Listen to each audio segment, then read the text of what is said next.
submission of the heart.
I took the kids to Farsi class today, and just to give my heart some exercise, I went for a walk, and as I'm walking, I see someone waving at me. It was an old student slash friend, and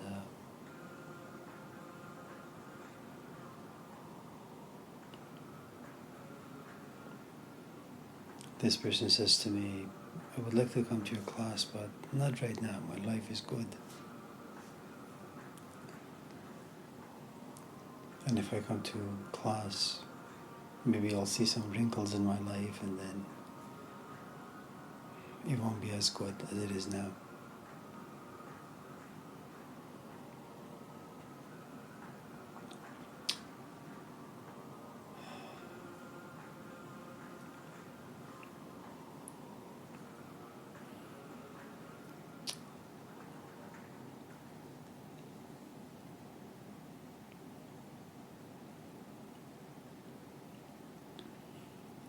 You know, the only thing we know when we are very young is our own passions, the things we like, the things we don't like. We rebel against everyone who tells us to do whatever. If we don't want to do it, we rebel against it. I think initially the only submission that is familiar to us is submitting to our own passions, not so much understanding them, not so much examining them.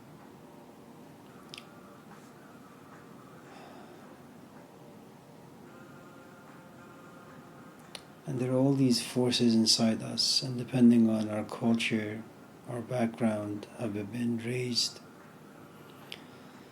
we pursue some passions, we feel the pangs of shame and guilt and regret and remorse and repentance. And others are usually accepted, we pursue them. But initially it's just submission to our own stuff, the things that we enjoy doing. And then you take a math class and you realize sitting every night at 6 o'clock doing math is not something you want to do. So you delay it and you delay it and you delay it until you begin to yawn, and your body sabotages as well as your psyche. They both sabotage kind of your responsibilities and obligations, and you just go to bed.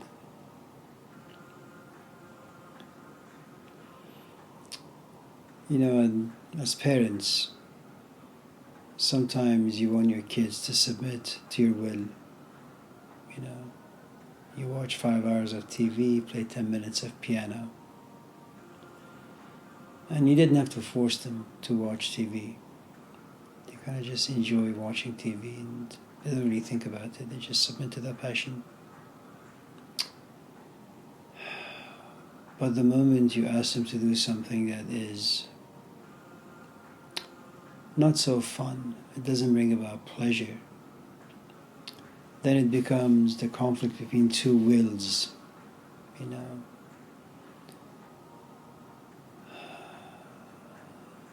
The person sitting across the table from you doesn't want to do, and you want to force them to do, and there is the conflict. And depending who has more power, you know, if as a parent you have the ability to threaten them, they'll probably do what you ask them to do, but their minds and their hearts won't be in it. The sort of submission that you're talking about, which is about Irina,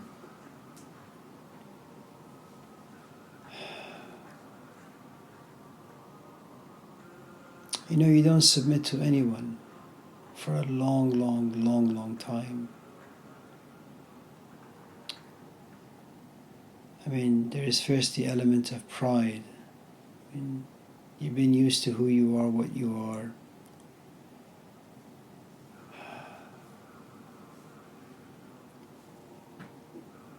And so you kind of are guided by your own GPS in life. Kind of like Irina, you know. She's born in an upper class environment. She gets married, you know. It doesn't work out. Maybe her parents told her to stay married. Being a divorcee is not so good in this society, but she doesn't submit to them, but she submits to her own will and her own passions. So she divorces. And then at a certain point, I suppose she submits to the fact that, you know, she's alone and she's a woman and she wants a companion. She's lonely and it's not as fun. And so she submits to another passion, which is yet another marriage. And the guy dies after some time. It's a good marriage, according to her.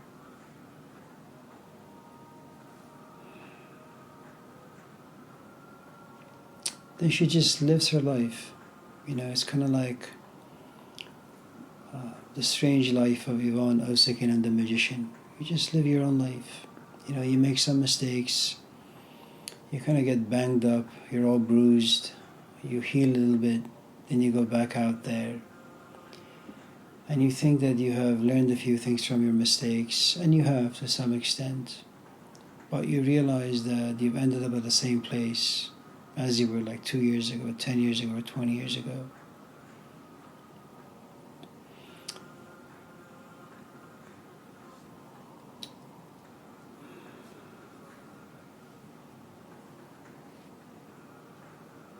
And so there is this, I think, pain that begins to blossom inside Irina, that I can't submit to my own will. I can't submit to my own passions. They're not taking me anywhere. I end up at the same place, you know. I need to find someone.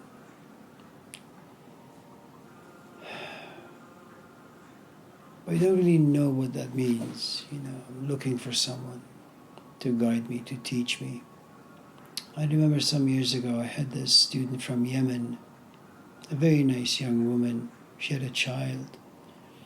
She was divorced, which is, in the Yemenis culture, that's a huge deal, you know.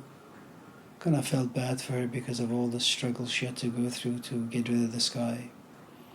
Her parents, her culture, religion, they were all standing in her way, but eventually she summoned up the courage and just walked away from the relationship. And I remember she had come to class and she raised her hand and she said, I had a dream, if I could share my dream with, you know, the class and you. I said, sure. It was about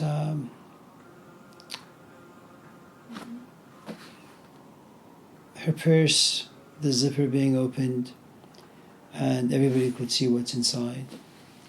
And so we spend the next half hour in the classroom kind of trying to, as best as we could, to this, understand and decode the dream. Then the class ends, I walk to my office, and a few minutes later she comes knocking on the door. I say, yeah, I was wondering if you could be my teacher. It's a very strange thing to ask. I said, well, I'm teaching your philosophy class, so I guess I'm your instructor. She says, no, I mean, if you could be my, Sufi teacher. I said, I have no idea what that means, but I don't think so. It doesn't really work that way. And I say this because I think sometimes we are moved by our own passions, the labels, the advertisements, the sort of books that we have read. Just associating yourself with a name or a label or a title or a person, you assume that, it elevates you in some shape or form. So the point I was trying to make really is that sometimes you ask for something and you assume yourself to be ready when in fact you're not. It's out of curiosity, and it's not something we understand. It's like coming to realize, yes, you're getting older, yes, you're alone, yes, you want to go out there and you want to find a date. You do find a date, it looks very promising, you say it's going to happen, and as you get more entangled in the relationship, you realize you just don't have the stamina for this stuff. And so your ability to submit to certain facts about yourself, it's very, very, very tough. So you kind of just backtrack and you say, you know what, despite being old, despite the pangs of loneliness, the only thing familiar to me is just being alone. So I just rather do that than to wrestle with another human being for the next 20 years, so that hopefully our relationship can run relatively smoothly.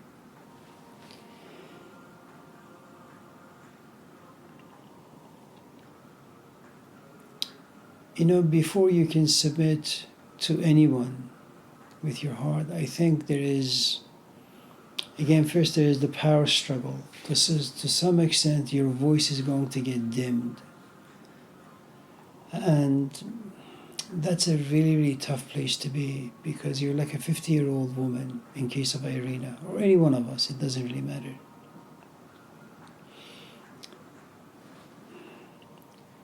To come to the grips that your past 50 years really don't mean anything. It's something for you to confess to yourself in private, but for another human being to tell you that your life has meant nothing and it has zero value, hearing this from another human being is kind of offensive and insulting.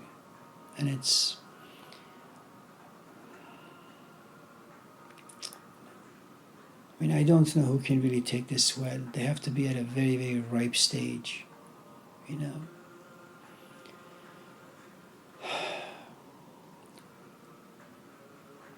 And so when kind of someone overpowers you, and if you're able to get over the embarrassment and the shame and the anger you feel towards another human being because they have belittled you to some extent, there's a good chance that you're going to walk away. So inasmuch as you've desperately for the past many, many decades desired to find someone before whom you can submit, to have them mold you. You assume yourself to be like this wet clay. There was this interview that Krishnamurti was having with Houston Smith. And Houston Smith has written some books, he has all these degrees. Krishnamurti is kind of a nobody in the academic world. And so Krishnamurti says a few things, and Houston Smith says, yes, in the Bhagavad Gita, Krishna said A, B, C, D, and Krishnamurti says, I have no idea what you're talking about. Who is Krishna? I don't know who Krishna is. And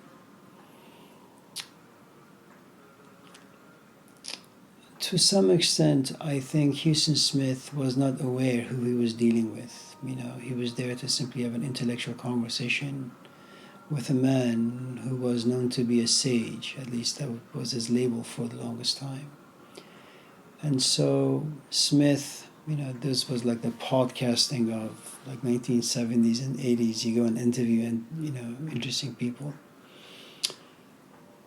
And when the interview was finished, Krishnamurti said, "I would never want to talk to this man again." And I'm sure that Houston Smith felt the same way.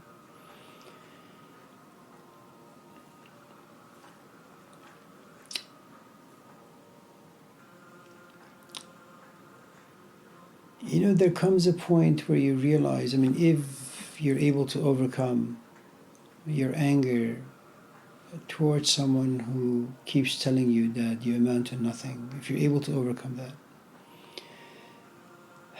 and if you're able to continue with the relationship, you come to realize that this person has a lot of knowledge about the things that you're seeking. And I think it dazzles you for a while, You're not going to understand. All you know is that this is not an equal relationship. Every time you want to open your mouth and talk about the history of Iran or the history of the US or the history of Europe, you realize you're dealing with a guy sitting, opposite from you. He's like an encyclopedia. He knows everything about everything. So every time you want to open your mouth and say something, you kind of bite your tongue and you say, "Amir, be careful, because there are lots of things you don't know, but the other guy knows. So just let him answer the question." You kind of just sit back, and it's an awe-inspiring moment, or a few moments, where you kind of sit back and say, "Wow, this is amazing." It's kind of like what all of us felt when Haqi was here.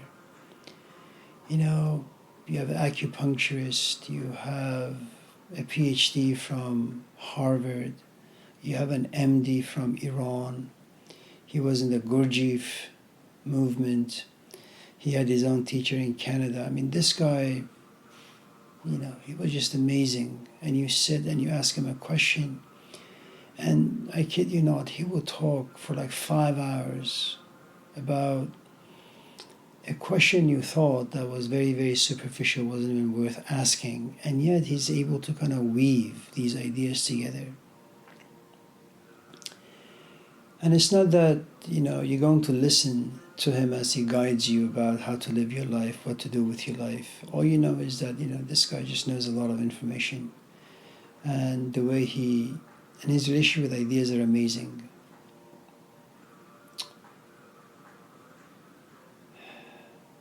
You want to be around him, but you don't know why. And you can't say you're learning anything from him. Just like to hear what he says with your ears. And then if you have, I suppose, a relatively healthy intellect and a good memory, then you can kind of spit those things out to your friends and have them assume or believe that, you've read a few books and you know a few things,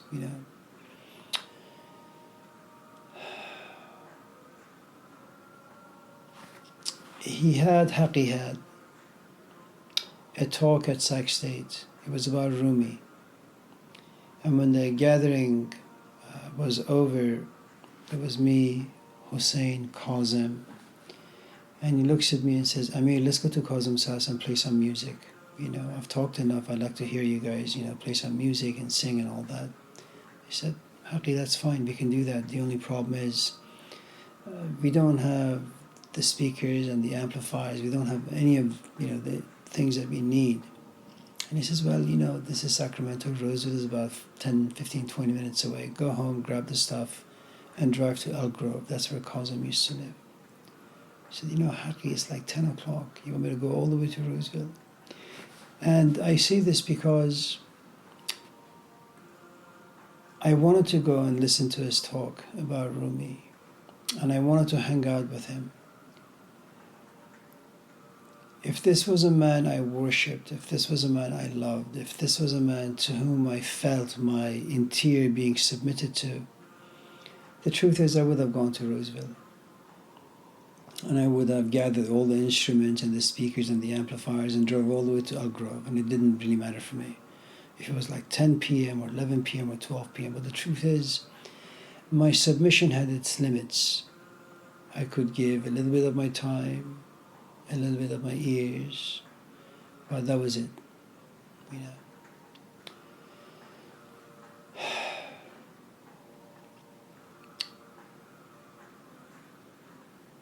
There comes a point where your relationship has a bit more substance to it, and you realize that the other person is intellectually far more superior than you and is far more knowledgeable than you. And so you go in there with questions. You may feel the questions, you may not feel the questions, it may just arise out of curiosity or interest, but nevertheless, you know, you know who the powerhouse is in this relationship, and it's definitely not you.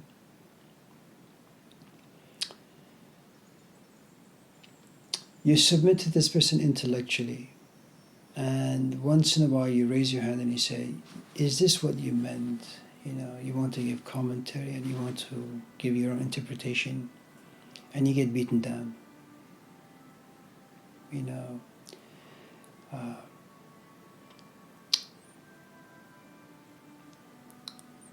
I was trying to write this commentary on one of the poems of Hafiz. This was at the car wash in the 1987 or 88. And I had assumed that I know the meaning of a certain word, arz, with an ain, not an aleph. So I called Hussein, being somewhat proud, saying, Hussein. So when Hafiz says this, it means A, B, C, D. Hussein. You know, we're on the phone and he says, you're really, really uneducated, aren't you? So, what do you mean? He says the definition of this particular word is not as you think. It's the exact opposite. And he says to me, don't call me like this, waste my time. You know, and he just clicks.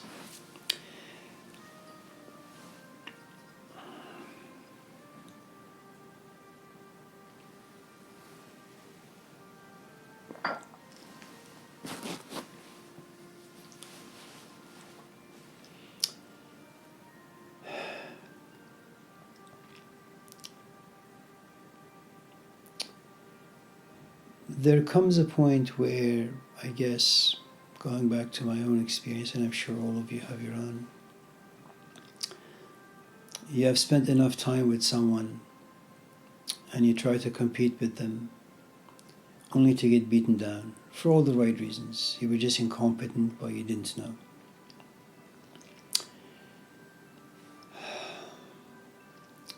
Then it's just a human, thing that all of us do. We try to prove them wrong by being a little clever, a little cunning.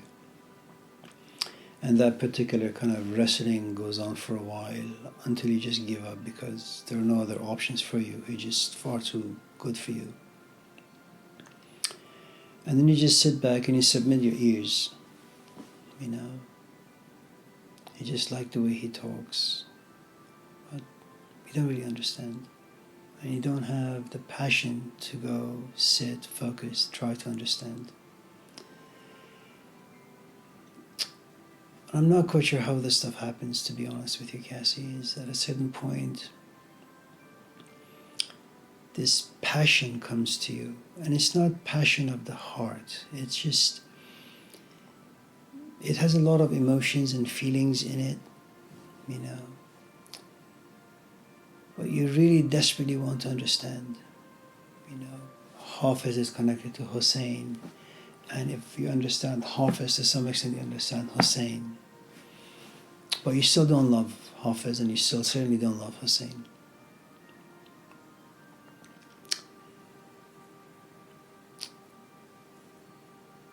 But this happens after, not only physically you've spent a sufficient amount of time with someone, but you've also given them your ears and your mind. They're kind of like are reprogramming you to some extent.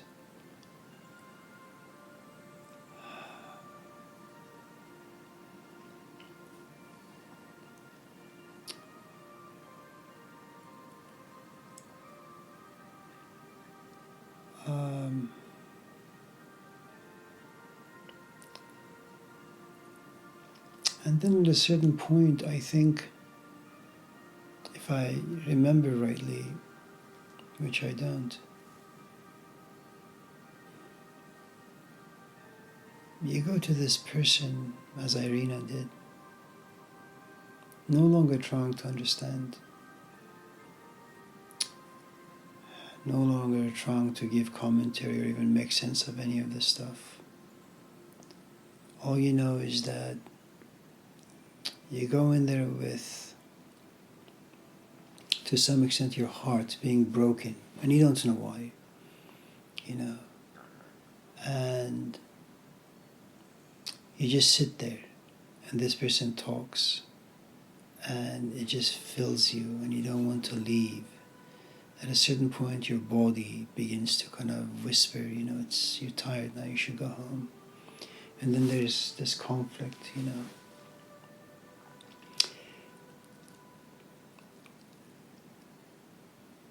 The problem with passion or submission of the heart, which basically means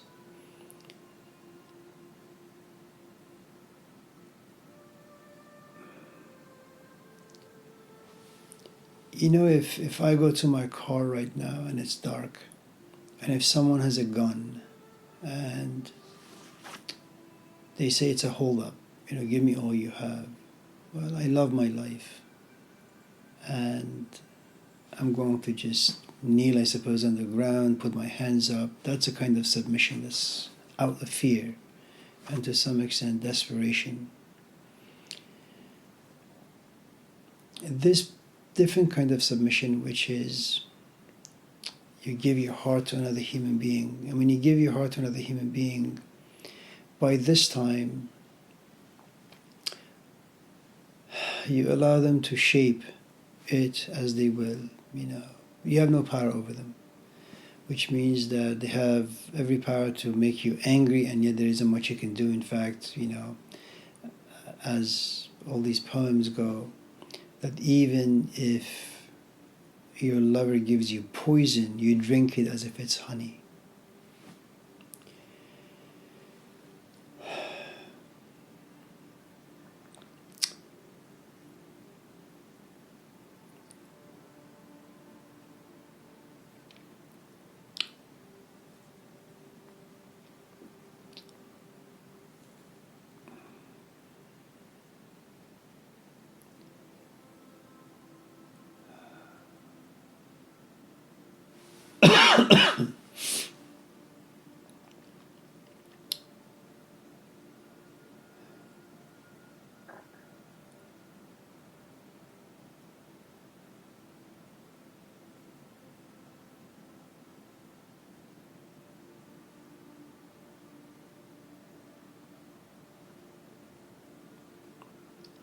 Yeah.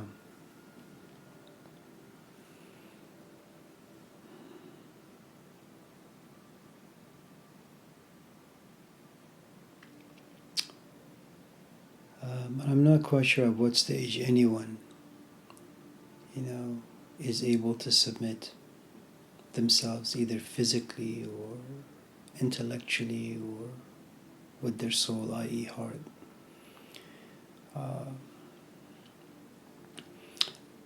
I think as you climb the ladder, it becomes much more difficult, much more subtle, much more mysterious.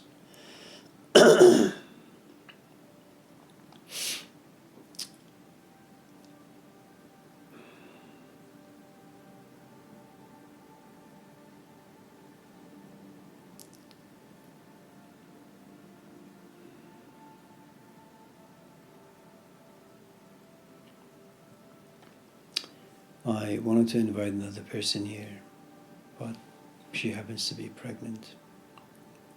So I sit back and I say, okay.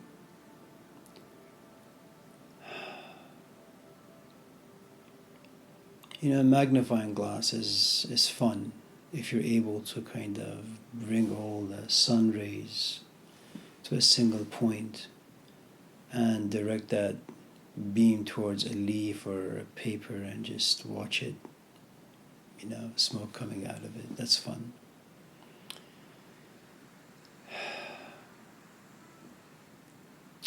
when a life has too many things in it, it's very difficult to bring all the forces to a single point. And even if you do, it won't stay at a single point for too long because there are other issues at play.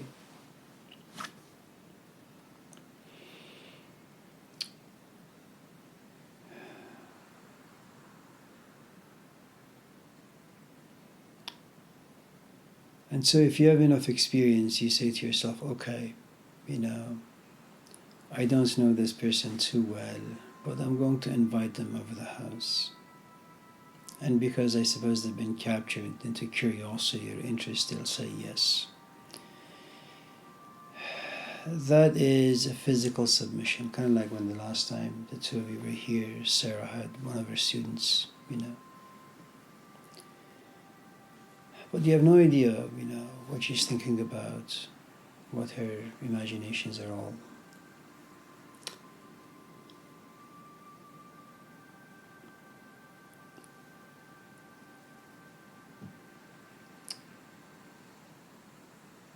And then you invite them the second time. And it'll either be a yes or a no, or a third time or a fourth time,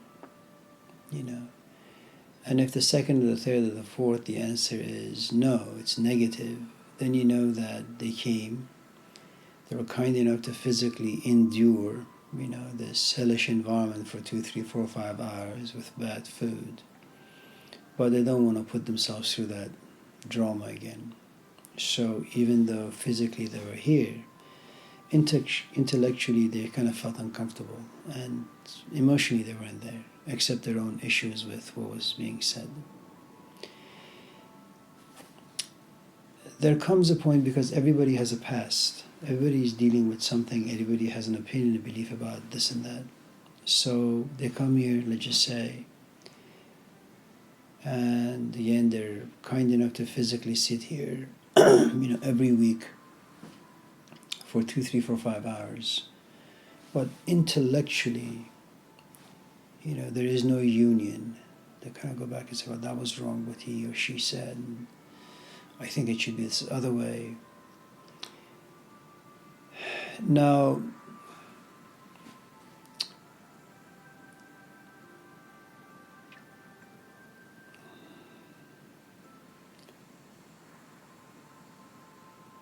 who wins in that wrestling match? Nobody knows.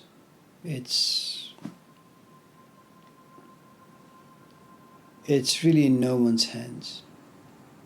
You can't manipulate, you can't coerce, you can't impose, you can't con, you can't cleverly inject yourself in another human being. It doesn't work that way. There comes a point after many months of, psychologically wrestling with all this stuff, you come to a conclusion, you know what, I just don't want to do this anymore. So you call them, text them after like 5 months of them being here, and they say, no, I don't think so, I have other things to do. Okay.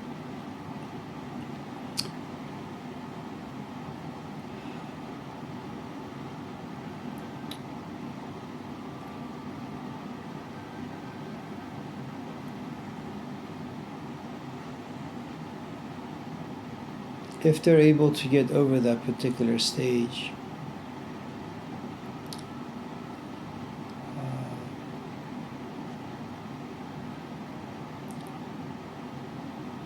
their physical body does not desire to go anywhere else except the person to whom they feel something towards, And intellectually, they're not interested in books. They're not interested in hearing other people talk. They're just interested in that particular person. And they're not there to understand. That is, the understanding comes after you have submitted with your soul to someone. And then at a certain point, the person either dies, or you come to realize that they no longer have anything to offer you, so you walk away.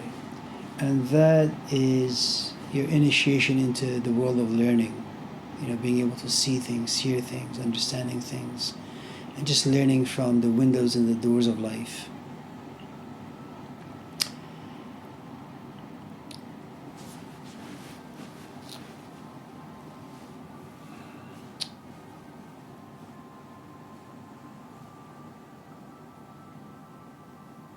when someone has captured your heart, when someone lives inside your heart, it's what we call, you become very latif. Latif is, you become very delicate. It's like a petal of a rose. You get scarred very easily, you get hurt very easily.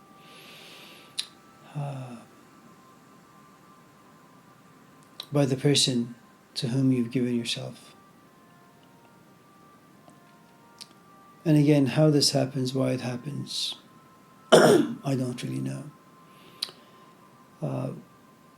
Since I think to some extent your question is related to what you've been reading and listening to for the past few weeks, J.G. Bennett, Witness, Cook.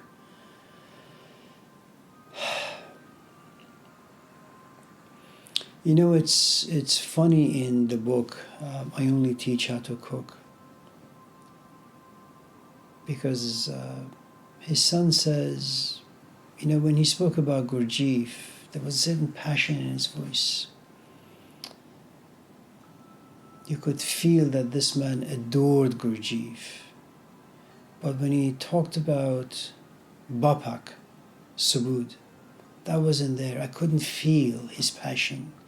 When he talked about Idris Shah, I couldn't feel his passion. When he talked about Rashad Field, I couldn't feel his passion. And what you realize is that, there is this window that you have. It's something that you and I have talked about a few times.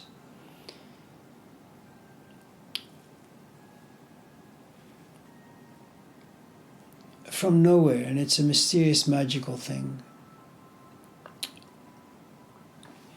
you find yourself attracted to someone or something, and that attraction is like a window being open now, or a door being open, and you walk through that door, and all of a sudden that door gives you the gifts of patience. You become profoundly creative, you become a poet. You're able to endure lots of traumas, by the hands of your lover. And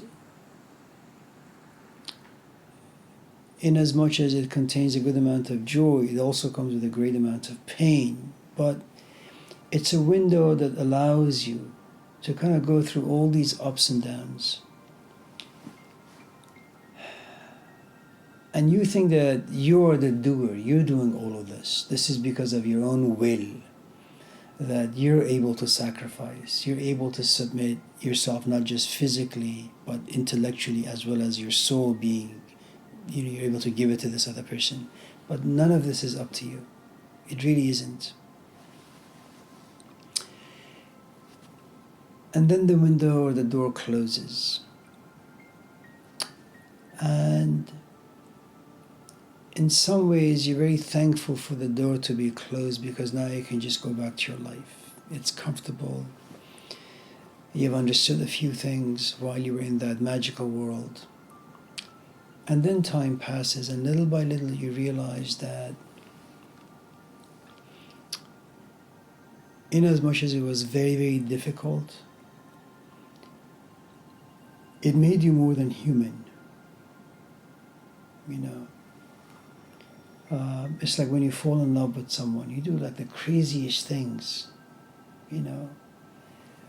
and it's not without conflict, and it's not without shame. All these elements come with it. But because you're in this world, none of those things really matter. And then as you descend, your submission becomes less. You begin to think about that thing less, and then the window shuts, and then you go back to life.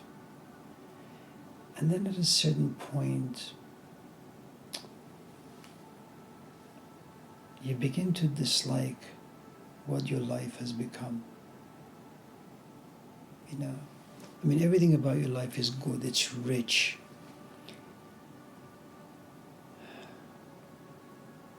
But you want that window. You want the feeling of submission. You want the feeling that You're living for something that is awe-inspiring. And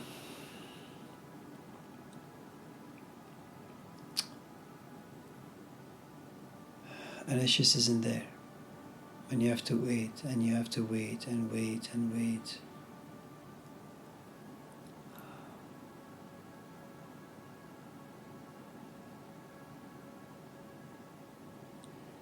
So, submission of the heart, Cassie. First you give your body, then you have to get beaten down intellectually, where you just realize you're dumb. And if you don't run away from this realization and the person who's made you realize this,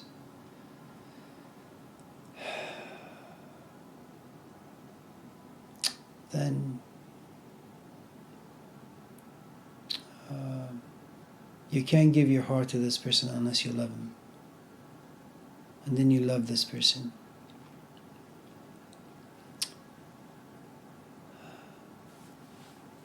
And there are, there is the love that connects you, the Aphrodite that connects you to Uranus. And there is the Aphrodite that connects you to Gaia. A love that connects you to things that are physical, and love that connects you to things that are heavenly.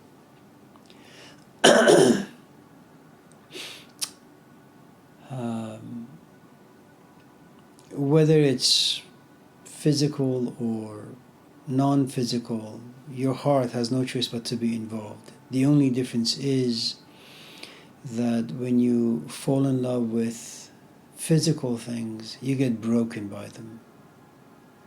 And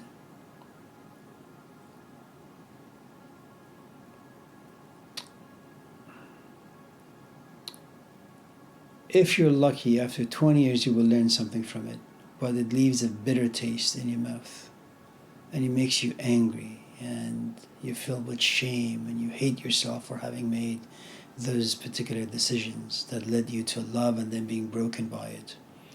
This other love, where you fall in love with a Socrates or a Bai Sahib or a Jesus Christ, it also gets your heart broken.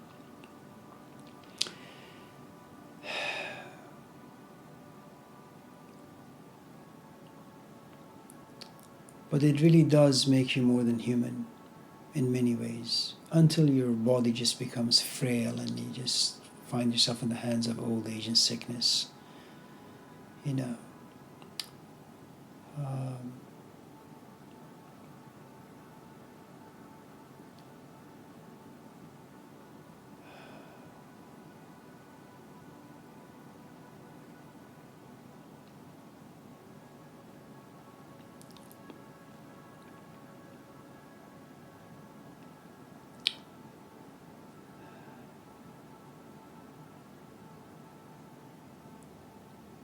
But it's a great place to be.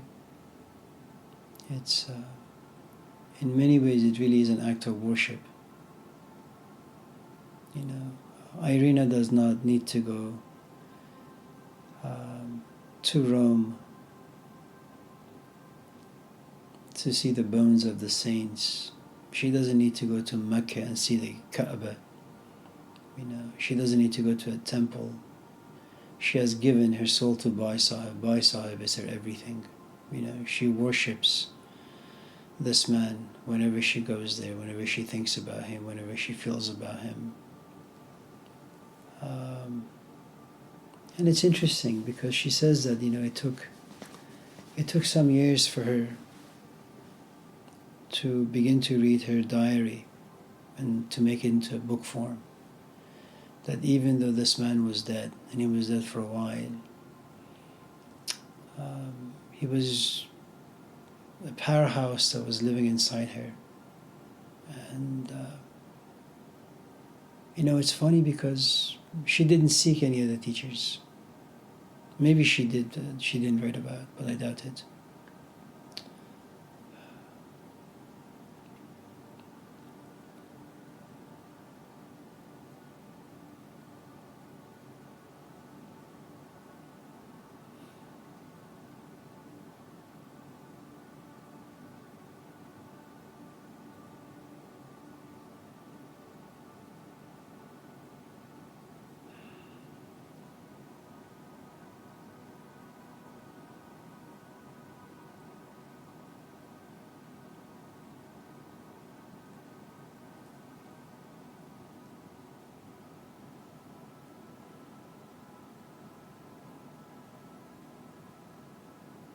I'm sorry, Cassie, that's the best I can do.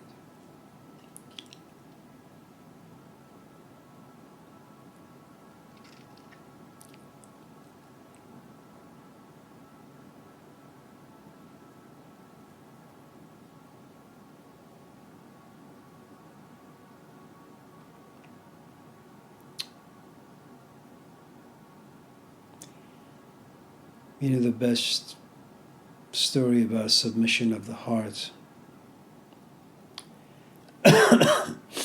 it's really not Irina Tweedy and Bai Sahib, the Irene daughter of fire. It's the story of Rumi and Shams. This learned man, finds himself in the presence of this other fellow who's just mean and rough and has a dirty mouth.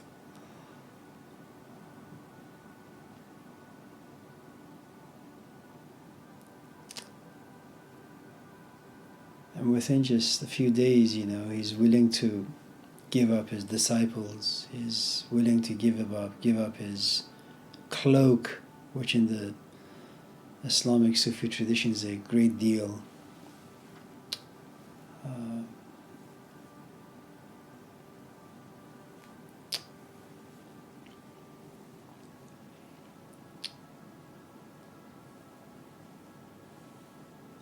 Shams looks at him and says, enough reading books and enough talking. We need to start dancing. We need to start listening to music,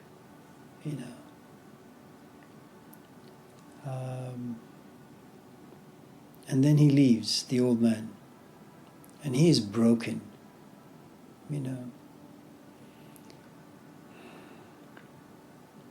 He's broken, he's restless.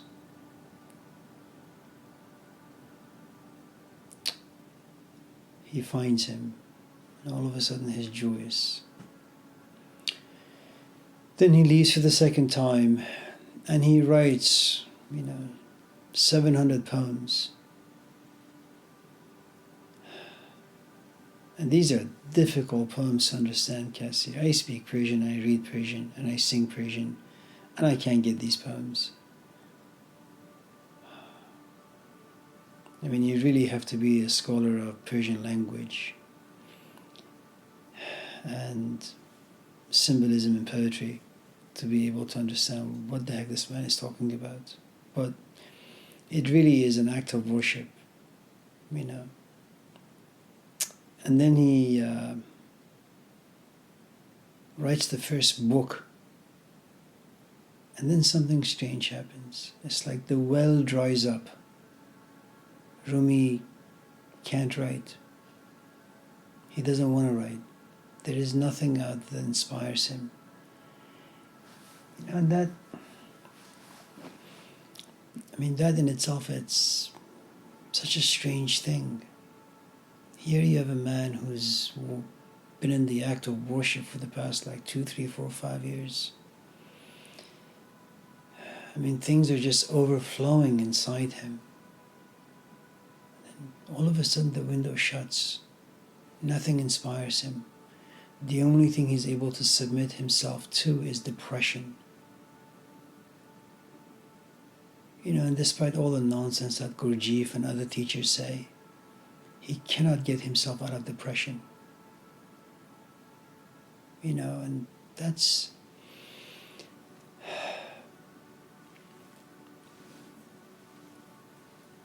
He's looking for something, but he can't find it anywhere. He wants to give himself, he wants to submit himself to another person who has certain elements that his own teacher had, but he can't find those components in anyone or anything.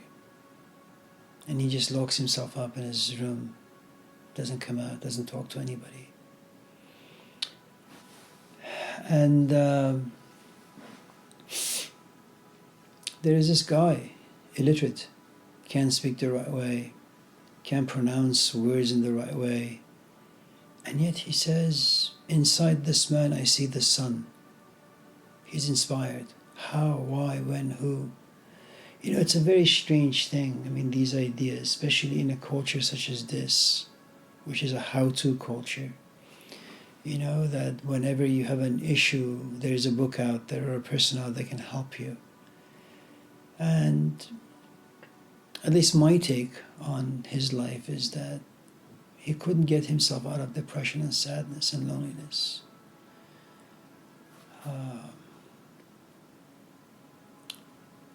And because of submitting himself to this man, and he says, you know what, if you have any questions, you need to ask this other guy, not me. And they tell him, this guy doesn't even pronounce words the right way. He doesn't know anything about the Sufi tradition.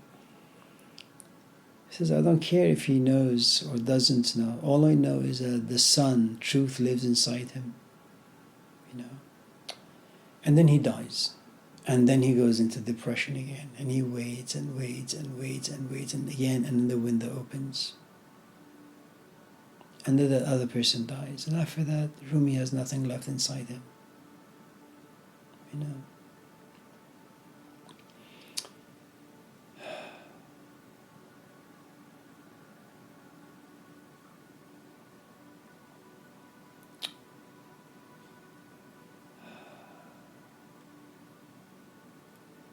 But submission of the heart, Cassie, it's a troubling place to be, because you really do lose a lot of power in life.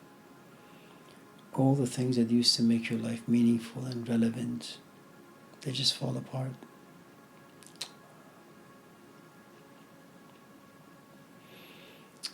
I mean, even if you were to bring it to a very secular, very superficial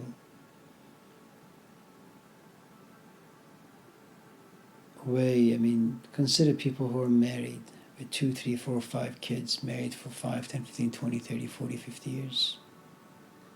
They just fall in love. I mean, inside all of us there is this poverty, there is this hunger, this desire to come to life, to feel alive. For some stronger, for some weaker, but some people, I don't know if you can call them lucky or unlucky, I don't know which version they are, but and I don't know if they will have regrets, but you just give yourself another human being. And the problem with that is, you sacrifice everything, and it doesn't make any sense, and it's irrational, and you're condemned by everyone who lives around you, your mom, your dad, God, your sisters, your husband, your kids, your wife. You don't even understand what you're doing, but you feel as if you have no choice but to go that particular route.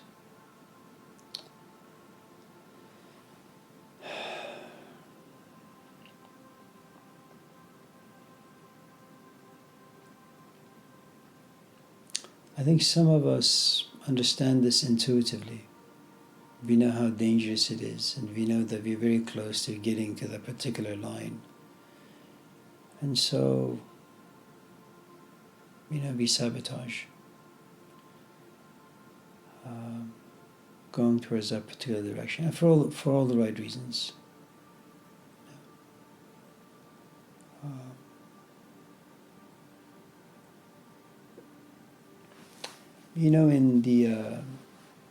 In the Greek world, when you say someone's a maniac or someone's crazy, they had 4 different versions of mania. One aspect of mania had to do with just, life. Life drives you crazy.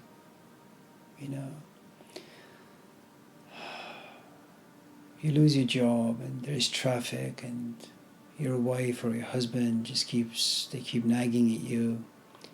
At a certain point, you just kind of have a mental breakdown, and you just do crazy things.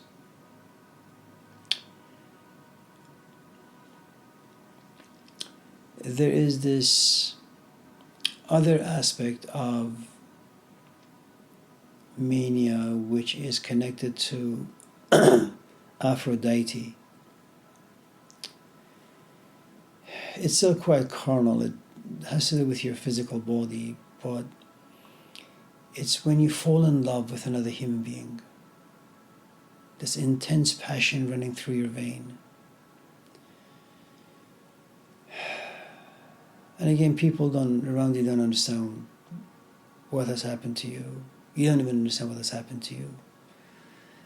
But, you just become crazy. There is another type of mania that's connected to Dionysus.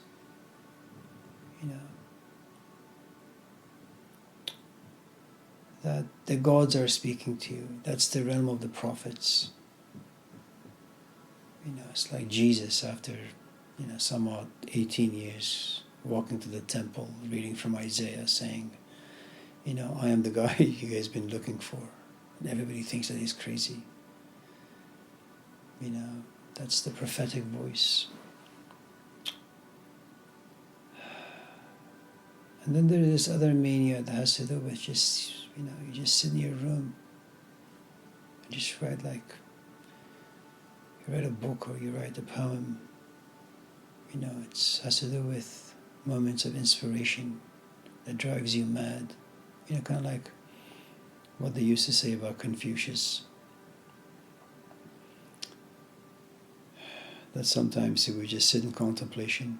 You would, kind of like what this video game industry does to these young kids. Where the dopamine level is so high that these kids just don't want to sleep, don't want to eat, don't want to do anything. And for some of them, it's too much for their heart and it stops and they die. Anyway, so, sorry.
Avi, anything?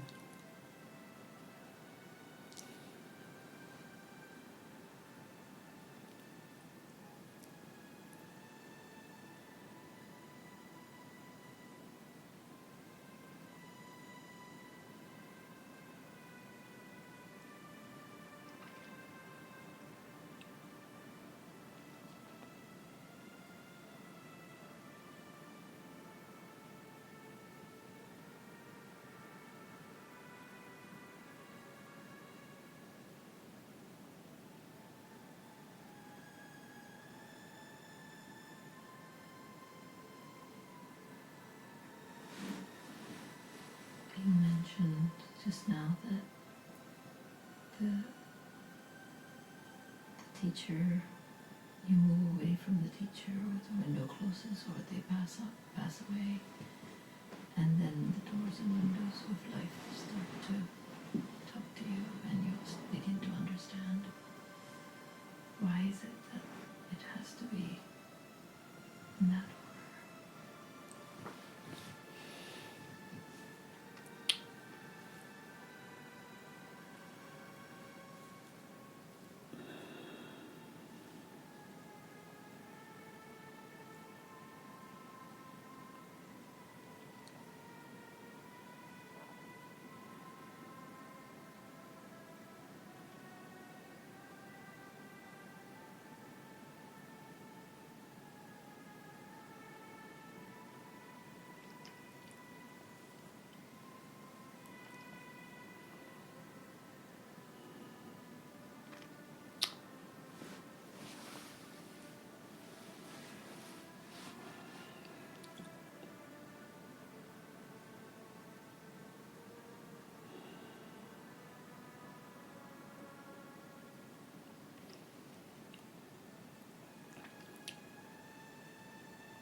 You know, I'm almost 63.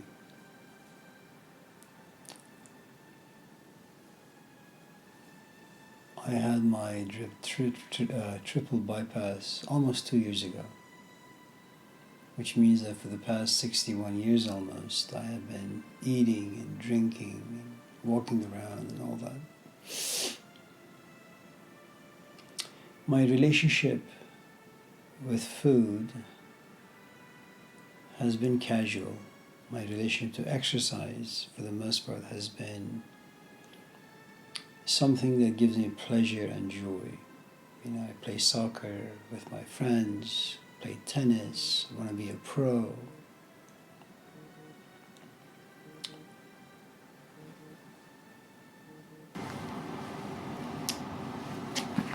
So,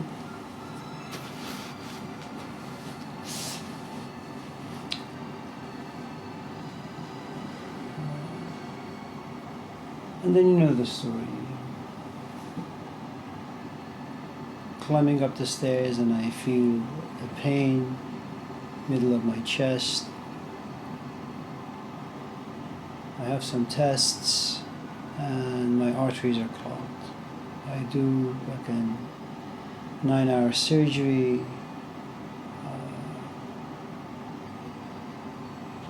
I'm like in a coma state for a couple of days. And then I'm told that I can't, it's best if I don't eat fatty foods, oily foods.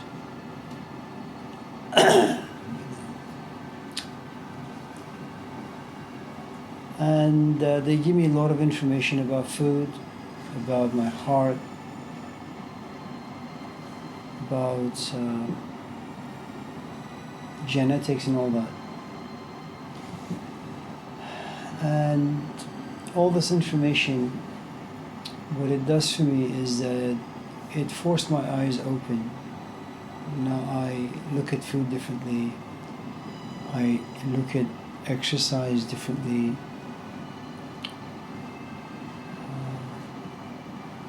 And so if your question is, could you have looked at food and exercise differently without having gone through the surgery, my answer would have been maybe by reading books if I had the interest. But the truth is, it took something much more serious, much more devastating for my eyes to be open. So I think what usually happens to all of us is that, you're born, your parents give you some tools, then you're conditioned by the environment a little bit, school and friends and media.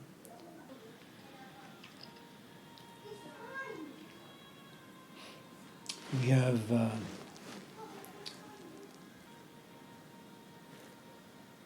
friend, he's married with 4 kids.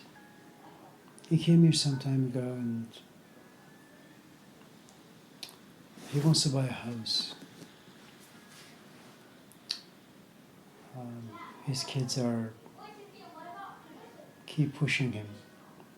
Dad, when are you going to buy a house? We don't want to live in an apartment anymore. And they're 17 and 18 now. The youngest is 13 or 14. They're from a certain part of Africa,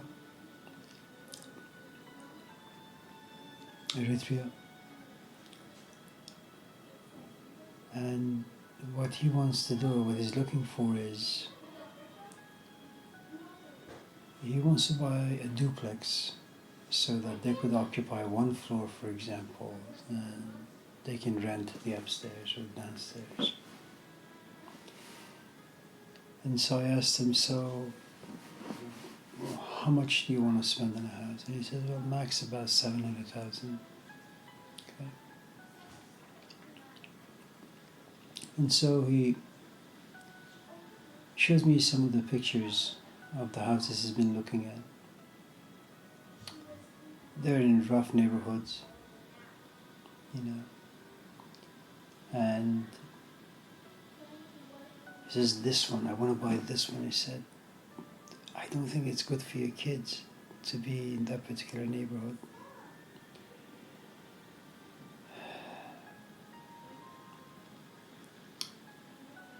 And I feel as if he is not able to look at this the right way, that he doesn't have the eyes to see things in the right way, and he doesn't have the proper thought process, that he has kids, he needs to kind of be in a safe neighborhood, and maybe he could just buy a bigger house with a bigger lot, and he can, add a unit in the back somewhere. And I've talked about this to him for the past 2 years. He just doesn't get it. He's thinking about this in a way that most people from third world think about. And so your question, is it possible to learn from life without having a teacher? And I guess if you kind of look at a teacher as something, whether it's an illness, whether it's you yourself getting to a place in life where you begin to examine, evaluate your experiences and learn from them. Some experience that push your eyes open,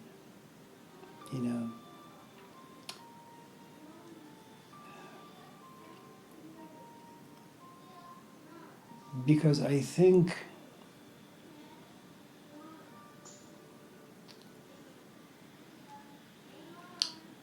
our parents give us the philosophies of life that worked for them. Media does what it can to suspend our intelligence as long as possible.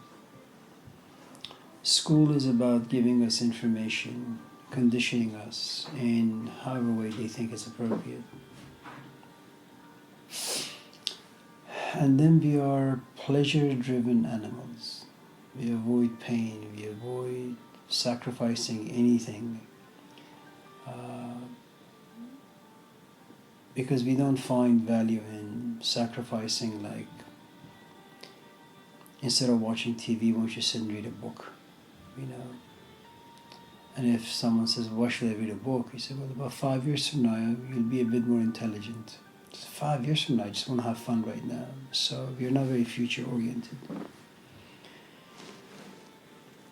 So by the time you get to, I mean, that's one of the things about regret, is that at a certain point, a set of decisions that you've made that have led to a certain path, and that path has led to a certain conclusion, and you look at this conclusion, you are miserable about why you did all the things that you did. And then, in a very subtle way, you punish yourself. You say, man, if I was 20, if I could go back to being 20 again, and if somebody slapped me, if someone had told me not to go out with this guy or this gal, or not to pursue this particular path, I would have been in a very, very different place in life, you know. And so I guess what regret is, in a very subtle way, is that we assume that our eyes are open and they can see clearly, that our minds are sober enough to be able to think clearly, that we have a toolbox, and in that toolbox we have all the right tools to look ahead of us, in front of us, and make all the right decisions. And the conclusion is something that is positive as opposed to negative. That's the thing that we're working with, you know. The first element, which is pride, the second element, which is lust, that whatever your sense is going to tell you will give you pleasure, you simply pursue, and your own imaginations, assumptions. I think what teachers do, and you have to be at the right place, you know, to kind of, again, going back to Cassie's question about submission, because that's what it is really, that you have to have another person think for you. You know, it's kind of like somebody comes to my office and says, I want to drop out of school, and they happen to be 18. Now, what they don't have is the hindsight of a 63-year-old man. That, yes, you know, I was 20, I was your age 40 years ago. I did drop out of school. I worked at a gas station. I did this, I did that. I wanted to be a tennis pro and a soccer pro and this and that, but the dreams didn't really come true for me. Now, that doesn't mean that you won't be a good musician, but you need to understand that you're walking into a sea of competition, and your chance of getting to the top is going to be very, very, very slim. Now, it could happen, but chances are 99% it won't happen. And it's always good for you to have something to fall back on, okay? Depending on the sort of a student I get into my office, if they like me enough, if they trust me enough, if they have faith in me, if they're able to listen. Because my advice basically is, why don't I give you my eyes? And through my eyes, you begin to look at yourself. Through my eyes, you begin to look at your life, its future. If you can adopt my eyes for just a few years, then you can get your bachelor's and you can get your master's, maybe even a PhD. By the time you're 30, you will have your PhD under your belt. And then you can do whatever you want with life. And just in case you realize it's been a mistake, you can always go back and take advantage of all these degrees. That's your wealth.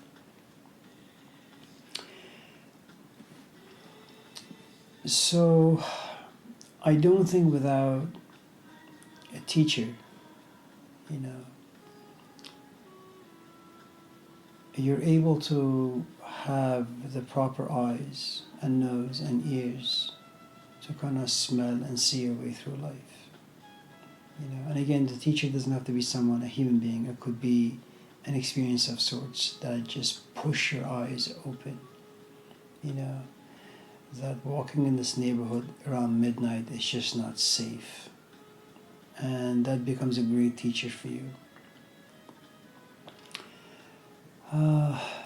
But it just has to be an experience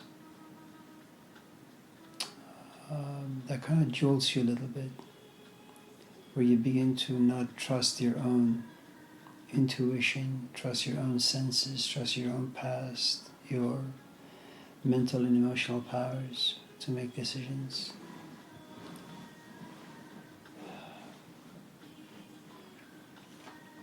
When it comes to, I think, things that are a bit more philosophical, or going back to Irina Tweedy and her experience with Bai Sahib, it took a while for her to realize that a third marriage is not the answer to some of the questions that she has, and she's always had.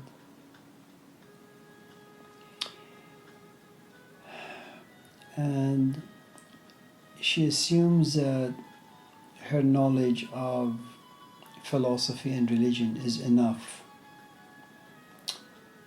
to guide her until she comes to realize it's not enough. Then she thought that her assumptions about what a teacher looks like. Then she goes to India and she realizes that, well, a real teacher is not something she imagined at all. It's very, very different. She assumed that she's in fact in the proper place to learn, and then it was shown to her that she's not. And what you have in this book is about maybe 700-800 pages of a person who's being trained how to see and how to speak and how to think and how to feel, even feelings. Because most of us are entangled in just worrying about small things, and rightly so,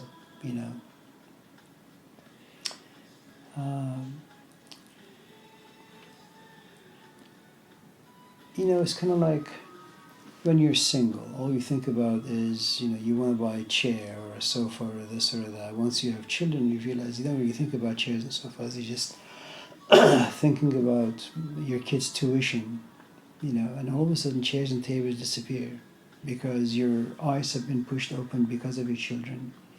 And your children are people who came out of you. You have so much care and love and passion for them that you're willing to sacrifice all these other things just for the kids. And it took Bai Sahib about 10 years or so to make sure that when he dies, this is a woman now who can think rightly, who can see things the right way. So going back to your question, is it possible to be at a place where life can simply speak to you and you can take notes and learn from life? I think without being trained, it's almost impossible.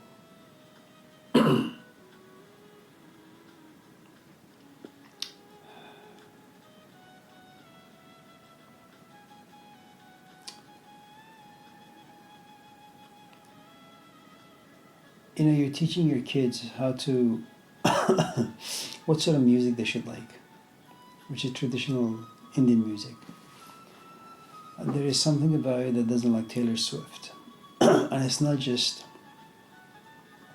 the song itself. It's the image, it's the culture, it's the language. You're not just talking about a human being, you're talking about an entire American culture, the entire Western culture, being embodied by a single human being.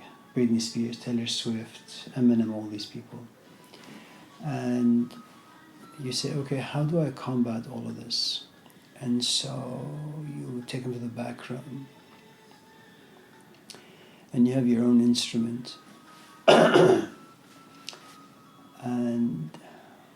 you teach them a different language, a different dialect, a different kind of music, all in hopes of hopefully something in them will open up. And this music will kind of coerce and manipulate the way they think and feel. So next time the radio is on and there is this music that moves their body so vigorously and passionately,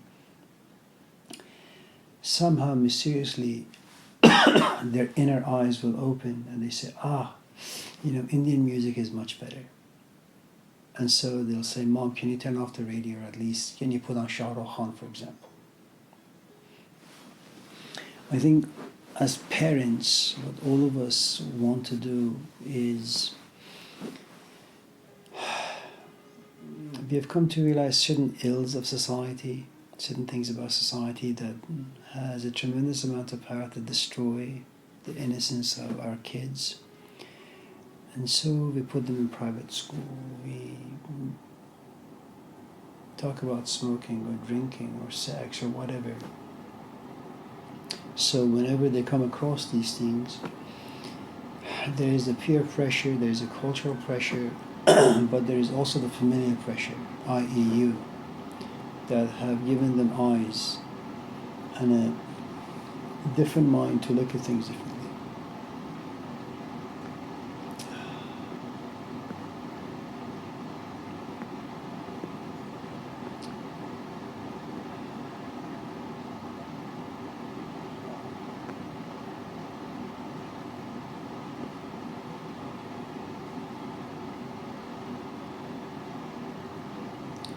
But it is difficult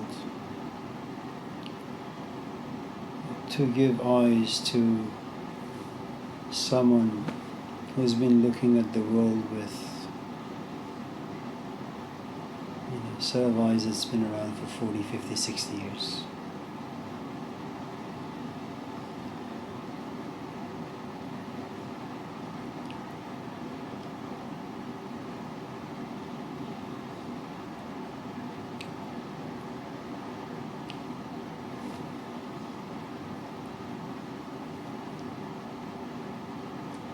You know, when you want to pour some coffee in a cup, you just want to first make sure that there are no cracks in the cup. Then you want to make sure that the cup is clean. Then you want to make sure that the cup is empty. Then you want to make sure that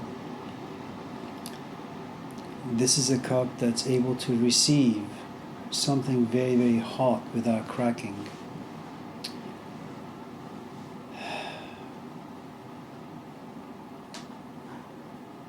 So when it comes to you, for example, giving a set of eyes to someone who's been using old eyes to function in the world, you have to kind of look at them as a cup, do they have any cracks? Because whatever you give them, it's going to seep through the cracks, and it's as if you've never given them anything, And you realize, no, it's a good cup, it has no cracks. But we all have contaminants, assumptions and beliefs and arrogance of all sorts. So you need to make sure that's washed out. That takes a lot of years, and you can't do that unless the person, has submitted him or herself to you. Then you gotta make sure that what you have is something that they want. Sometimes,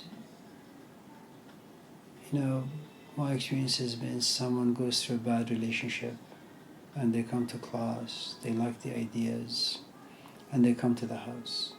And they're not here because of the ideas, they just don't know what to do with the brokenness. They want to be in a community of sorts for a while until they heal,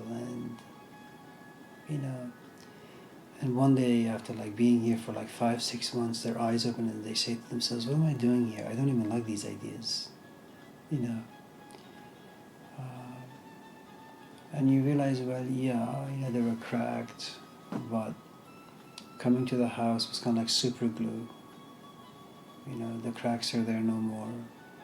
But what they come to realize is that what you give them is not really what they want.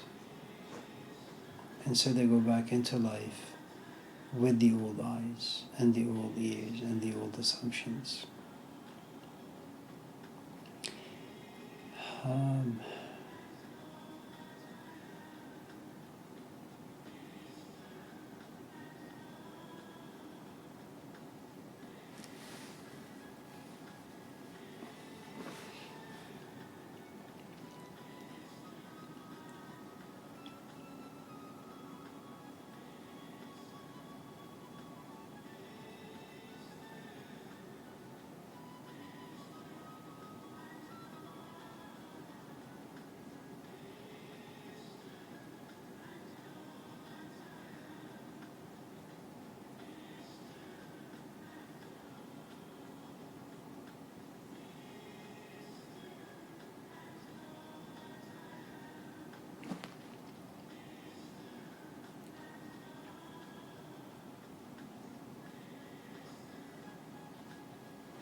Stacy, do you have anything?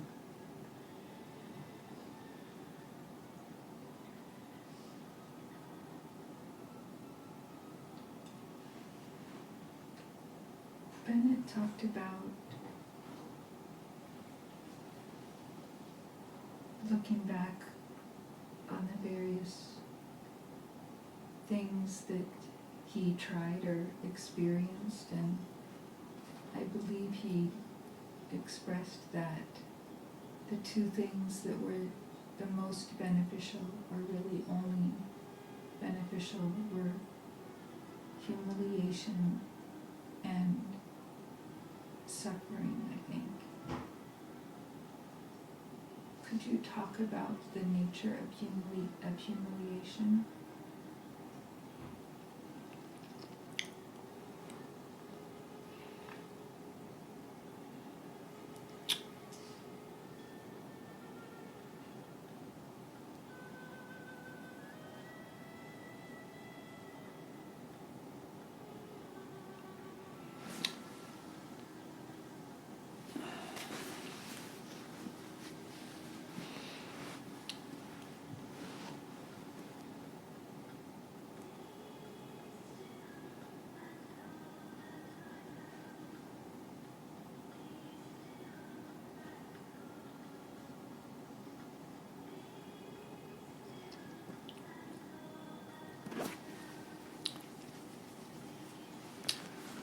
So you have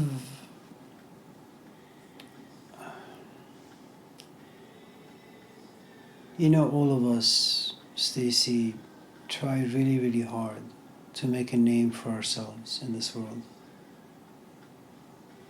to earn respect, maybe fight so that people can respect us.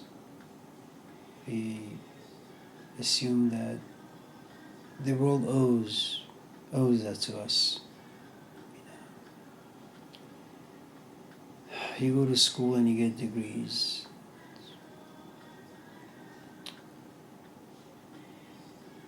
Students raise their hand and they say you were wrong about ABCD, and you know they're right. But mocking you in front of other students, that's not something that gives you pleasure.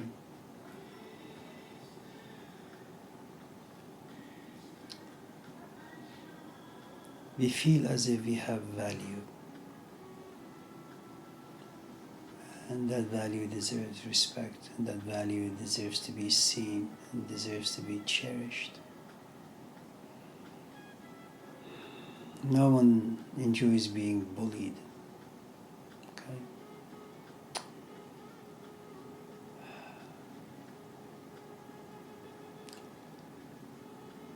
So that's the first thing about us.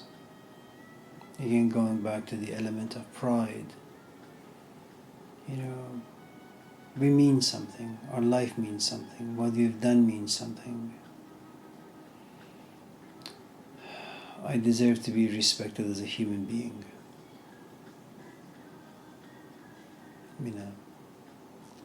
And so you read the Gospel of Mary Magdalene, for example, and in the first couple of pages, and they're only fragments of this book, that most people, according to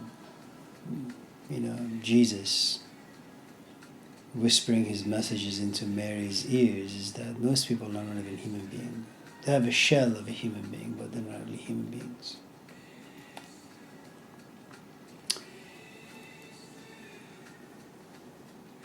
So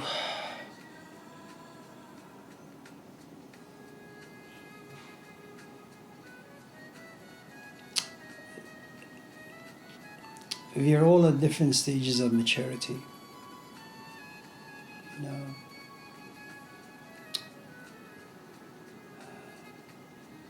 Some people are sensitive. You look at them in a strange way, and they break down and they sit and cry. You criticize them, they sit and they cry. You tell them that they have the wrong eyes, that don't see the world the right way, which will eventually cause them a good amount of pain and suffering, they complain.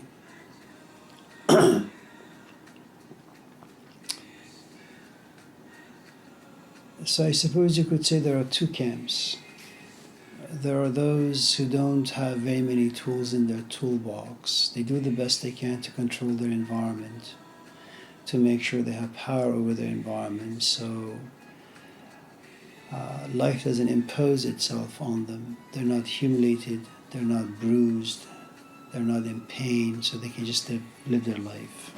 And just in case they're embarrassed or ashamed or bullied by life or some aspect of life, they can find a way to easily recover.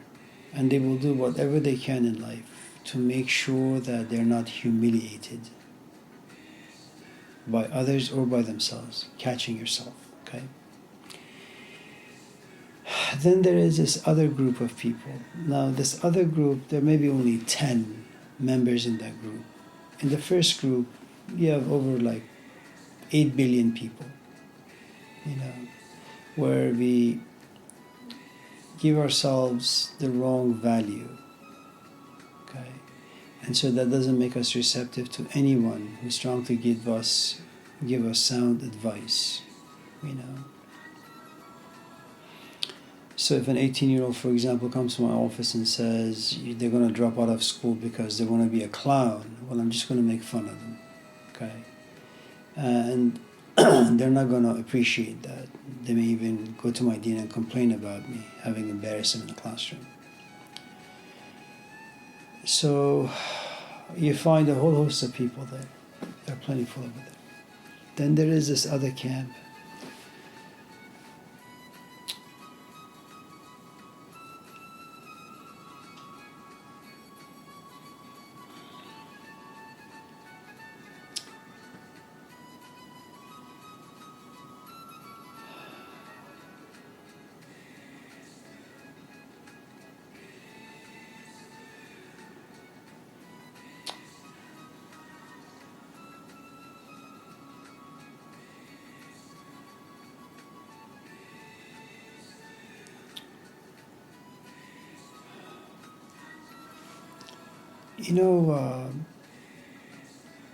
I don't know if you've read the book Siddhartha by Hermann Hesse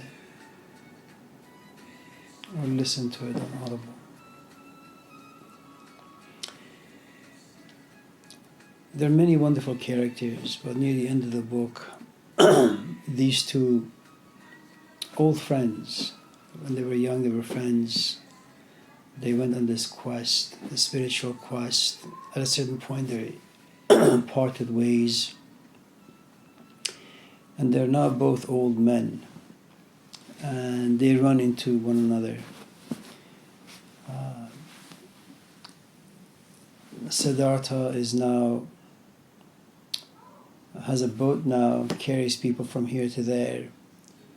And there is his old friend. What's his name? Govinda.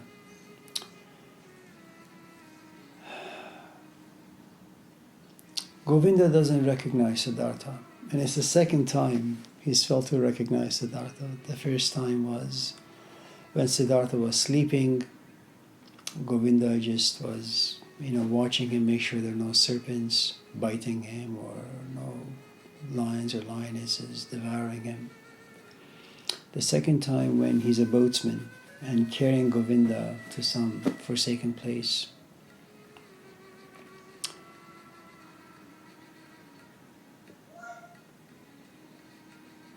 And it's a part where Siddhartha looks at Govinda, who's still questing,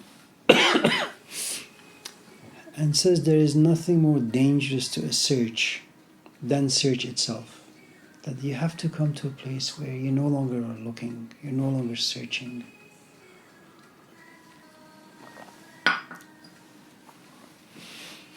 And I think it takes a very, very mature human being, very, very mature human being who's been through a great deal of life, both inner as well as outer, has read a lot of books, has engaged in many conversations, and gave him or herself lots of different labels. I'm a Buddhist, I'm a Muslim, I'm a Sufi, I'm a this, I'm a that. Where they come to realize that none of those things really matter. I remember David Long, he had come to the house with his family, his daughters, Helen and Alexis, and his wife, Roberta.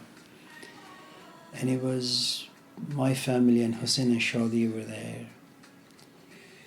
And it was our New Year. Hussein and David was eating some pashmak. It's like cotton candy.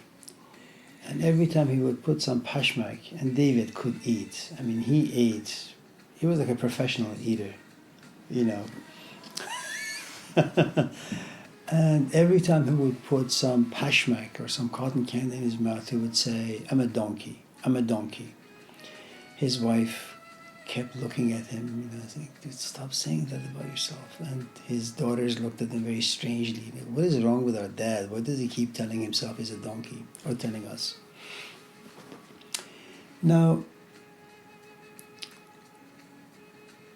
you know, here you have a guy who's been teaching philosophy for 30 years. You know, he has a PhD, respected by his colleagues, respected by his students, loved by his students.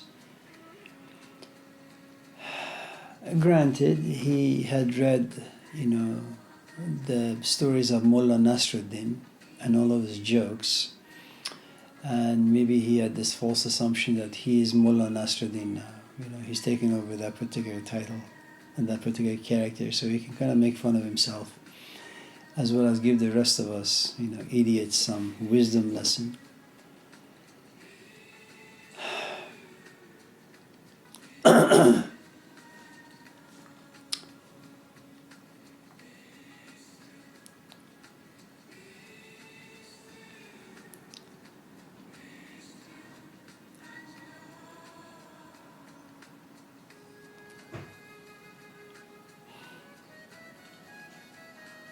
You know, when you get really, really sick,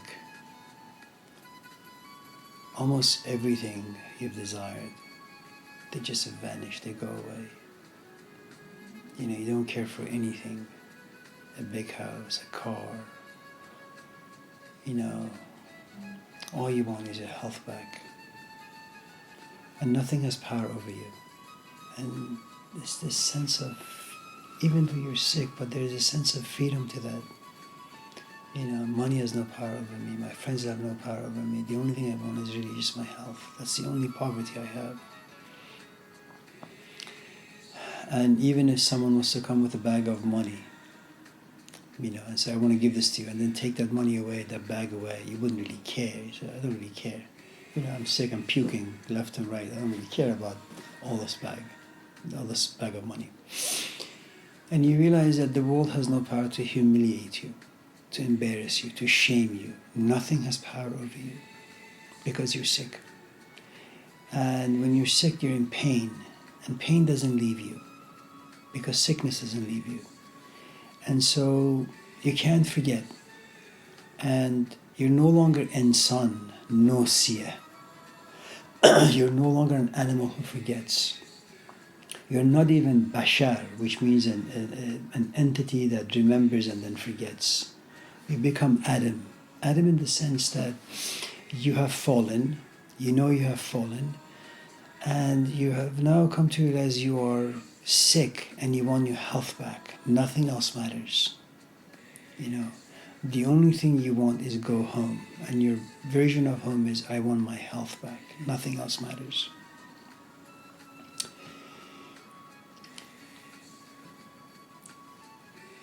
If you have read the life story of Bennett, you know that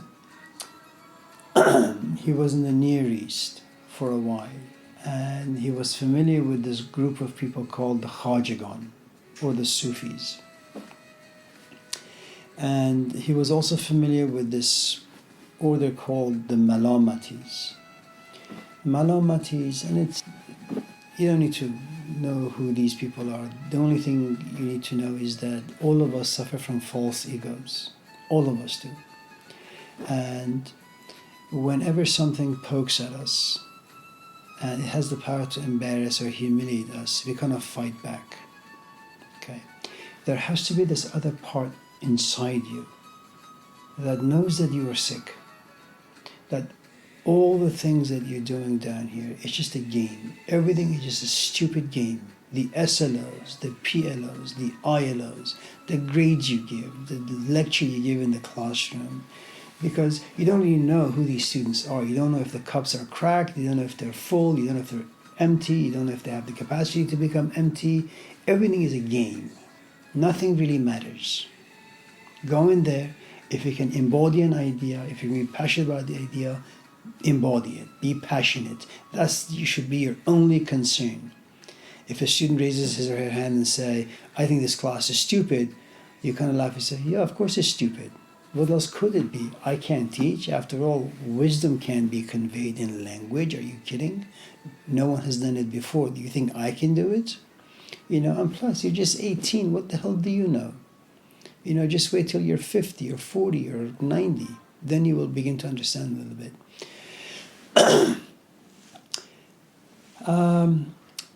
Given the fact that most often we forget, the only thing that can kind of slap you into remembering, it's in the Naqshbandi tradition.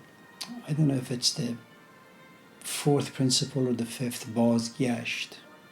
So you have هوش در دم، نظر بر قدم، خلوت در انجمن، یادداشت، بازگشت. So it's the fifth one. بازگشت is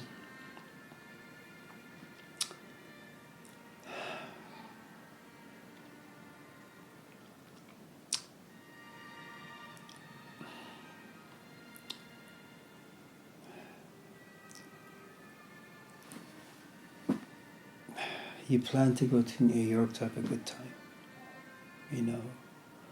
or to Los Angeles as we did some weeks ago.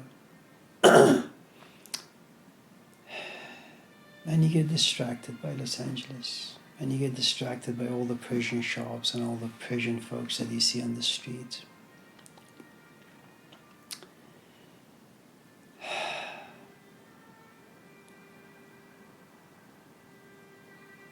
At a certain point, you say, man, I just want to go home.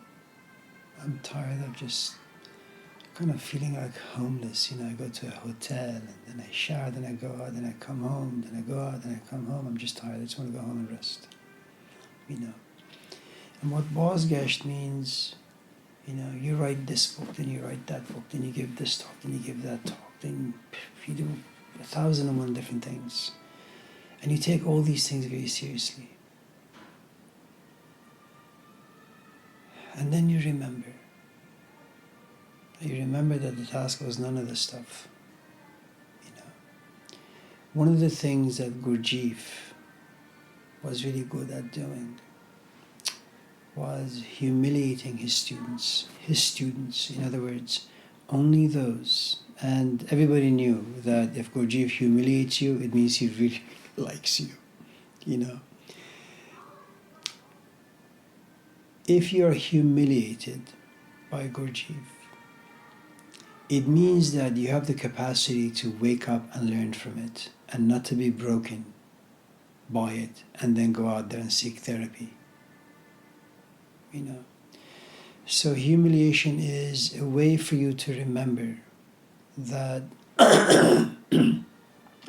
most of your pursuits that you've taken seriously are just nonsense. And it's kind of like the very end of the book Siddhartha, where he looks at Govinda and says, stop seeking, stop being stupid. Why don't you just come very close to me? Just sit very close to me. And Govinda just doesn't know what the heck is just going on. He says, kiss my forehead. We're talking about monks. And this is, of course, all Hesse's imagination, which is quite nice and lively. And when he kisses Siddhartha's forehead, all these images, the image of the Buddha, Krishna, it's kind of like the movie Lucy, if you've seen the movie, she sees animals and she sees bacteria and she sees the native. It's like everything is one and the same.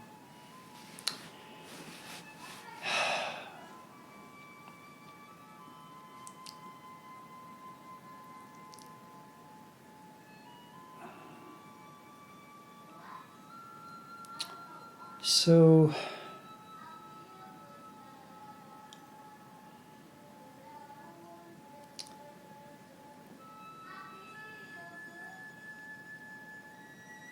I think maybe the way I should have approached this was,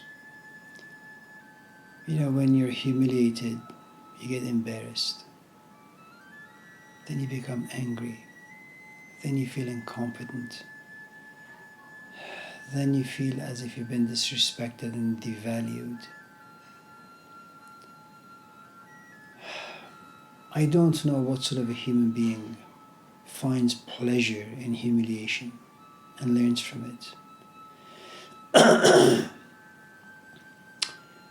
think you have to be profoundly aware that whenever you're humiliated, you catch yourself from becoming human, all too human, and feeling all these pathetic human emotions.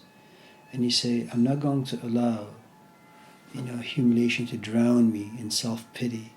I'm going to learn from it. I was nothing,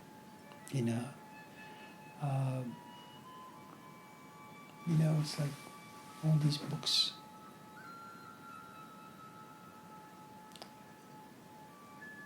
Every time I sit to write,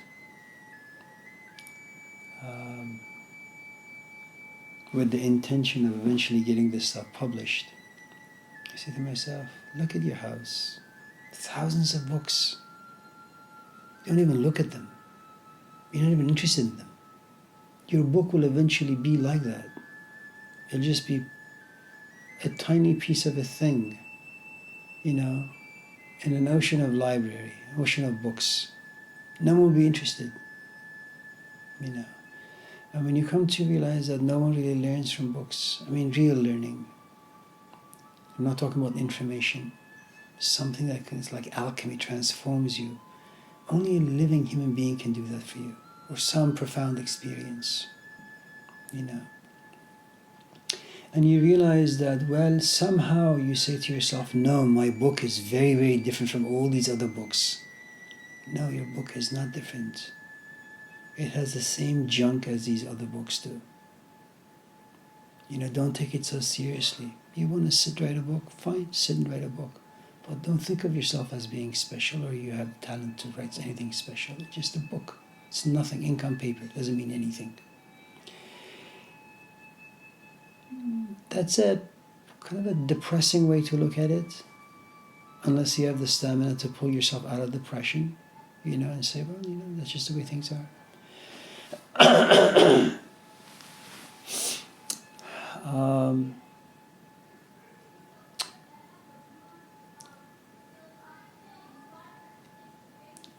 The other thing about this idea of humiliation when it comes to Bennett and Gurdjieff is that Gurdjieff is someone who doesn't care what you think about him and how you think about him. He's not there for you to like him.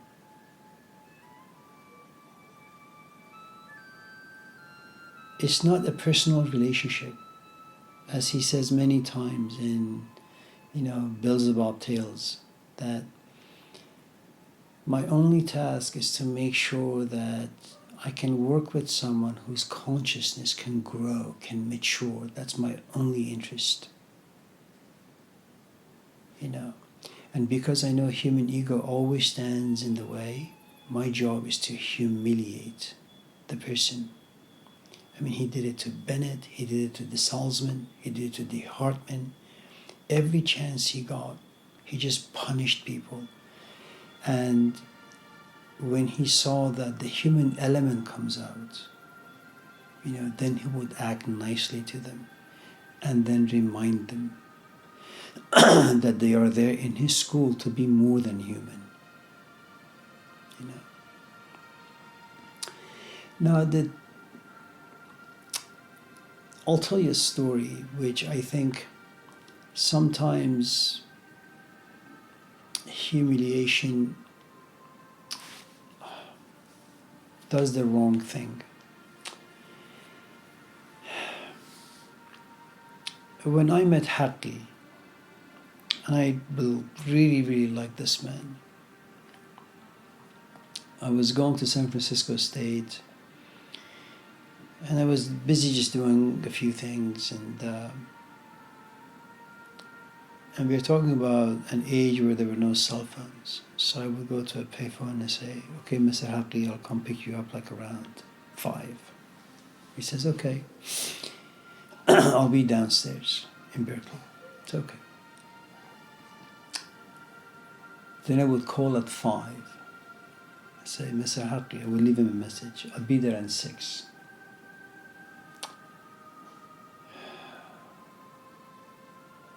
Then he would probably be downstairs waiting. Then I would call at 6 and say, "I'll be there at 7:30.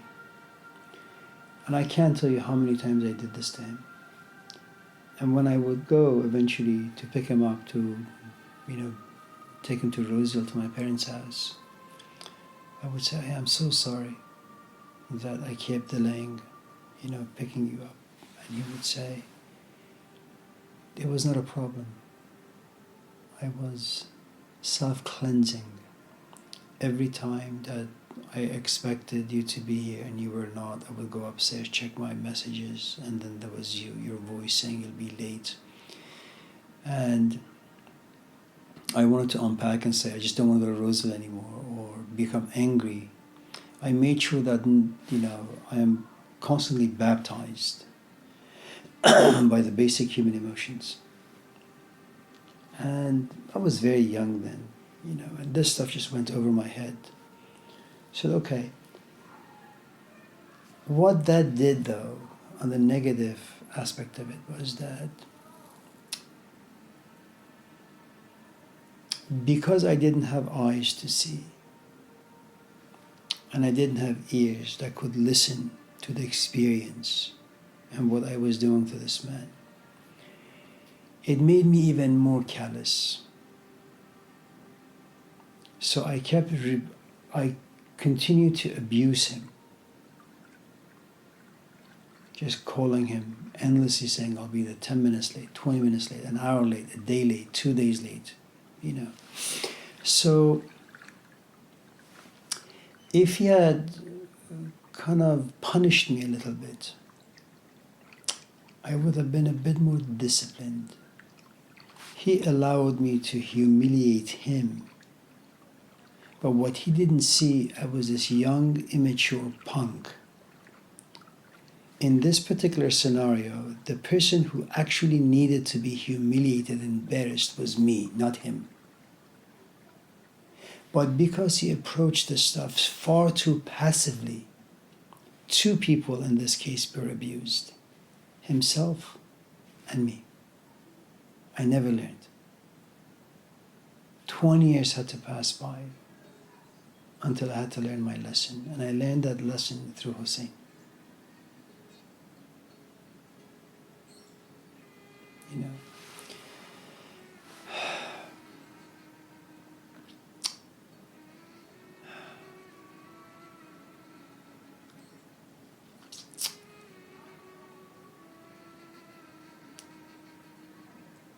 It's good to be humiliated by the right people.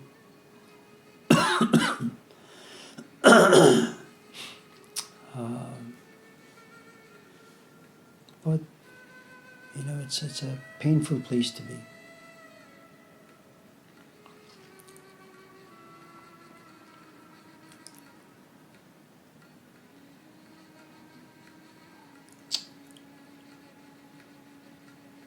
As all 4 of us here are instructors, sometimes students ask us a question and we have no idea what the answer is.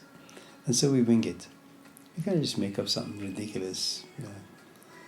childish story to just shut them up, so we can stop sweating. And deep down, you feel a bit embarrassed for not knowing such a basic things, like someone asking me, "Can you tell us where Socrates was from?" So maybe he was Italian, I don't really know. Maybe it was Greek, maybe it was Persian, I don't know. So I said, well, who cares where he's from? Let me tell you about his ideas. And then when the classes always say, man, you should have known where Socrates is from. It's the basic thing. Every person should know where Socrates is from. And then you realize that embarrassment pushes you towards your desktop and you Google Socrates. Where was he from? And you learn a few things from it. I think you have to kind of be in the right place in life and psychologically in the right place to learn from moments of shame and embarrassment.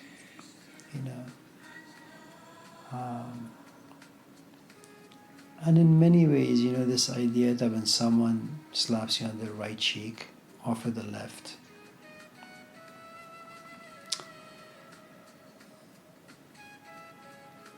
Sometimes people embarrass you and you want to fight back. It's a natural, organic thing to do, to react. And I suppose the more evolved response is just swallow it. You don't need to react.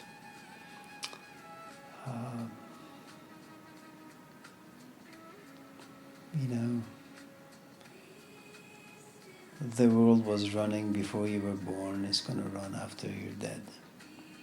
Your presence or absence doesn't make much of a difference.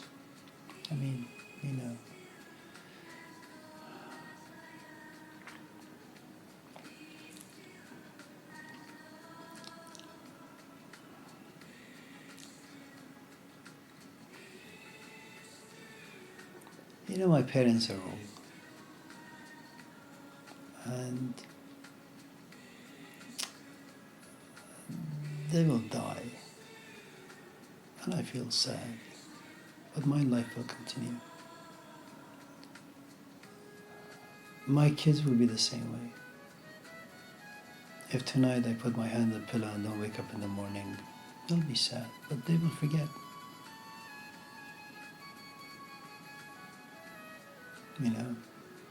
And even though it's a very, I think, to some extent, sad, some extent frightening, but there is a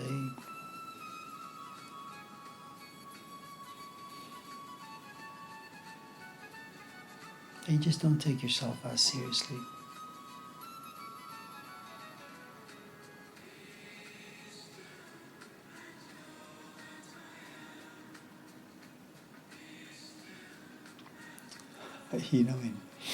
I don't know if you are familiar with the movie Nobody. I don't know who plays in this movie, but in the second Nobody 2, it's an action movie. It's comedy action. He looks at these people and says, "I'm here with my kids to create memories." And there can be nothing more humiliating than realizing that all memories eventually fade in time. It doesn't matter what memories you create with anybody, it'll fade. As it has faded for me in regards to my father and mother.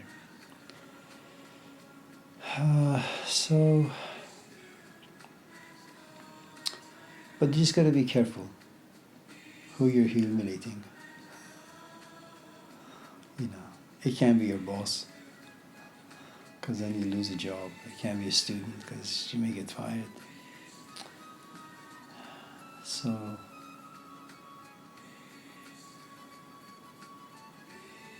it's an aspect of poverty, but a poverty that you can be very proud of.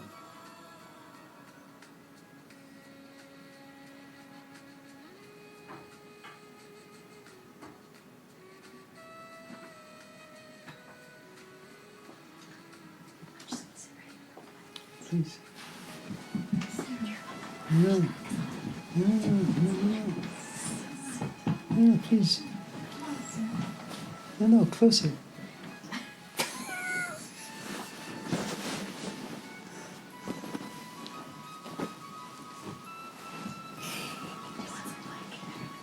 No, share the blanket.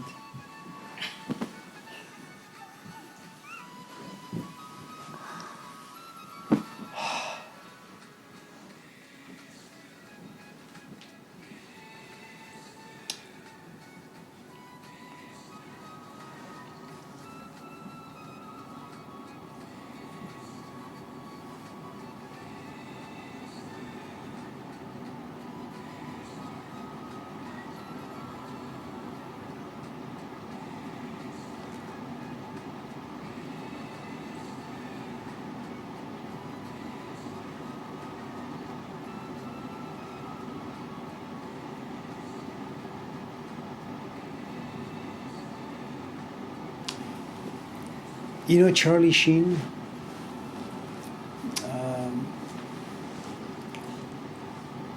He was being interviewed on this British network, and he was telling a story about when he met Donald Trump. That Donald Trump gave him a gift. What is it called? Couplings? Couplings. What? Couplings. Cufflings? Cufflings. And he said, like, these are like real diamonds. I'm just going to give them to you because you're such a great actor. And so Charlie Sheen was saying, I was selling a lot of things, and I had this jeweler in my house, and all of a sudden I remembered that Donald Trump gave me this. So I looked at this jeweler and said, can you appraise this? Tell me how much they're worth. And he said, like a few seconds later, the jeweler looks up at me and says, you know, these are fake. Maybe $10. And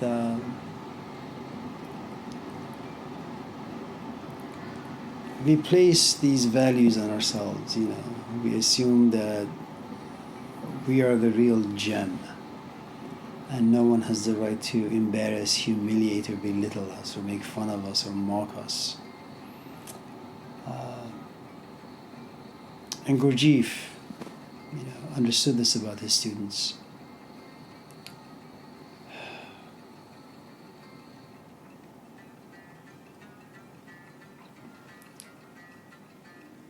You know, if you look at the Gospel of, I think it's the Gospel of Luke, do not store your treasures down here because they rot and thieves will steal them. And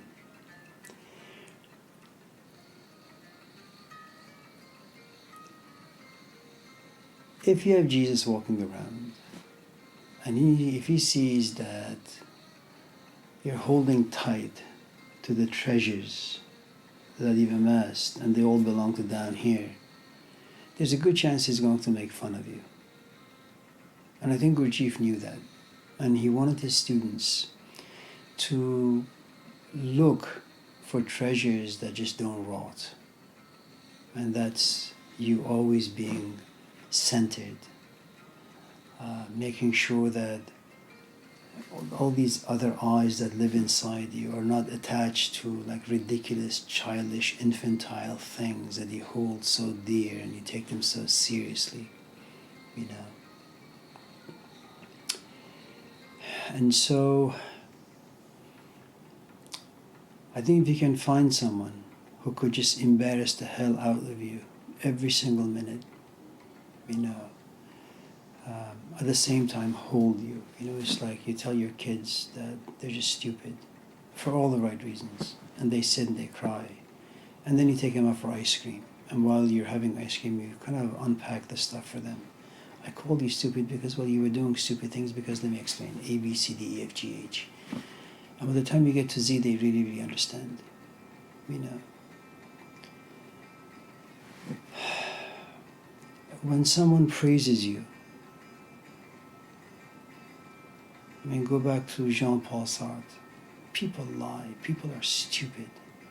Why would you want stupid people to praise you, to give you value? Why would you care about that? You know? If you want to be praised, at least be praised by someone like a Socrates or a Malcolm, you know, or Mahatma Gandhi. Not by idiots in the street, you know.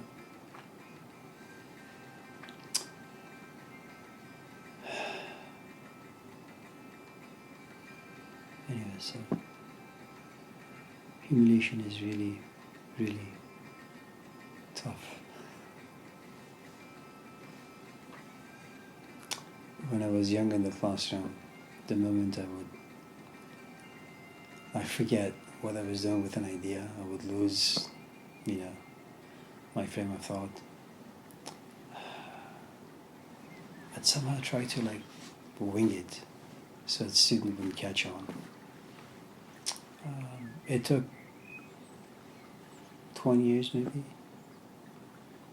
You get older, dementia, Alzheimer's, all sorts of nonsense enter you, and you're talking about something really, really nice. All of a sudden, it just disappears. You're just gonna look at the student and say, "You know what? I have no idea what I was talking about. Let's move on." And you come to a point where you say, "You know what? This is that's the way I function. These days. You just forget." And since I know that about myself, I have the power to embarrass myself. You guys don't need to do it. I'm comfortable with that. And so you take that power away from students and from your dean and from everybody else who's in your life.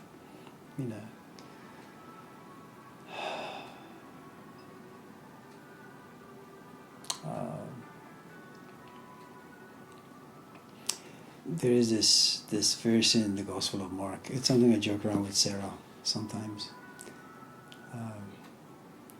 Where he goes to the temple and people mock him because he says he's the Messiah.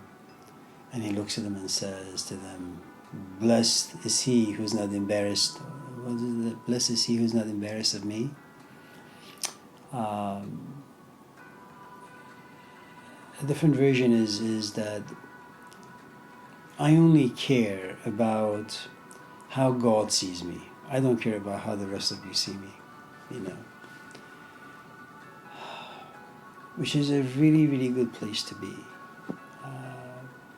That the only person who has the power to embarrass, humiliate, shame someone like a Gandhi or a Socrates is a Diotima, is the Holy Ghost.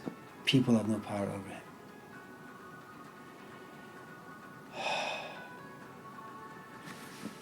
We have all sat, this is the flex week, this week and next week for us. And just sit and you listen to these people, on these meetings talk about things. And they're very passionate about the things they're talking about. You kind of sit back and for some strange reason you are a little bit more objective because you're not really engaged because the conversation is just stupid and you can't interject. So you're always on the sideline and you look at these people talk about the most childish of things, and these are people with degrees, And you sit back and say, what the hell is this? I didn't sign up for this. And yet for some strange reason I have no choice but to be involved in all this nonsensical stuff about, education. But then when you become a little sober, you realize, there are times where you yourself engage in conversation, like right now. You keep talking about this, what your question was, or about Bennett's notion of humiliation. You just ramble on and on and on and on. And I'm sure Abby is saying to herself, okay, you know what? You said it, I got it, please stop. But she is far too nice. She won't say those things. So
Can I see anything?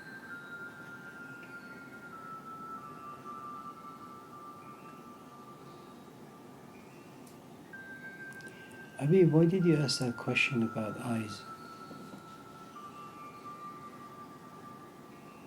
Can anyone learn from the doors and windows without...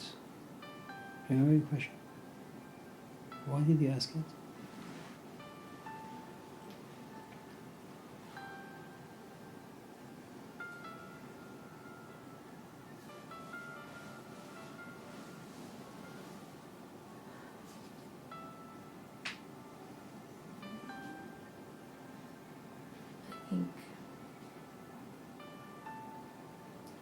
I think twofold.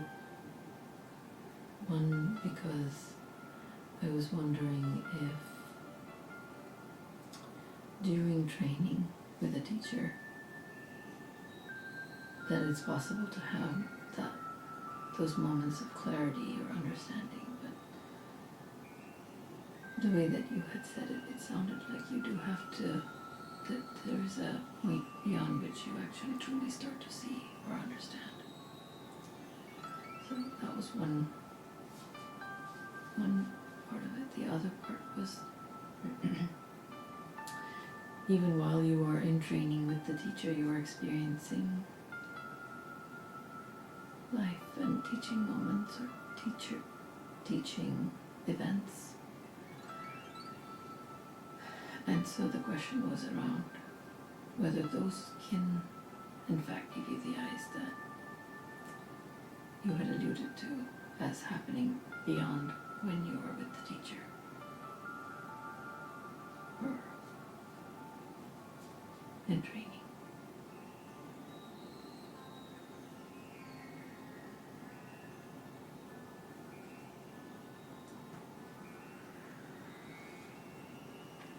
Can you say that again?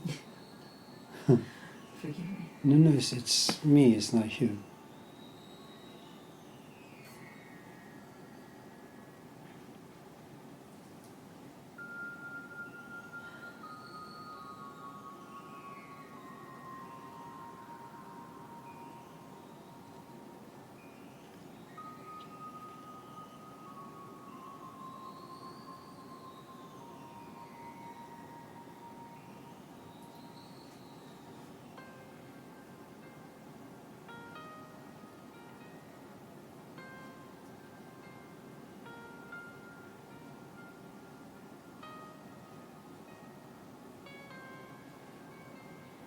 I think in the way that you had said, you had talked about understanding, it sounded like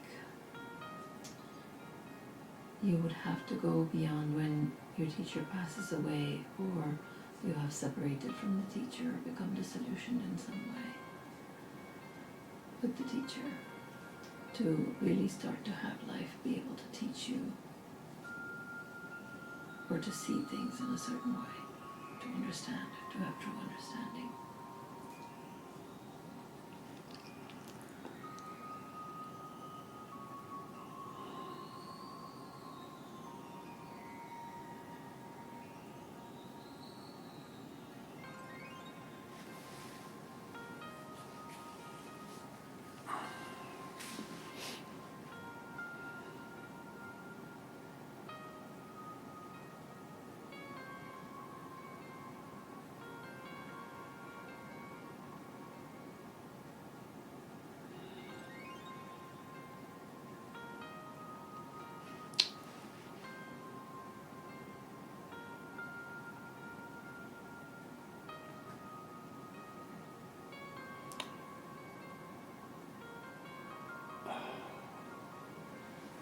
Forgive my story, it may not even be related.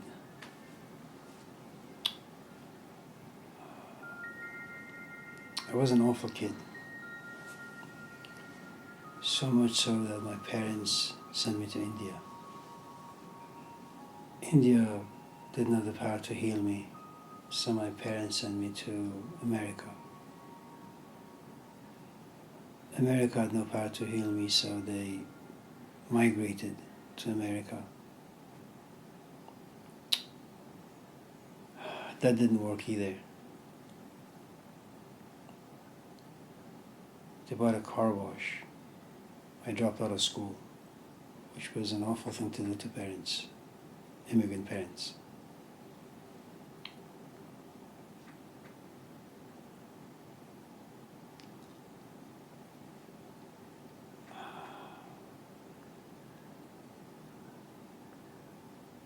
Eventually, I got back on track. I met Hussein and things fell into the right place. But I didn't really understand what it means to be a bad kid. Bad kid in the sense that I didn't understand and I couldn't comprehend the worries that live inside parents until I had kids. And sometimes, for the most basic things, I have to scream at the kids. And every time I do that, it takes me back in time.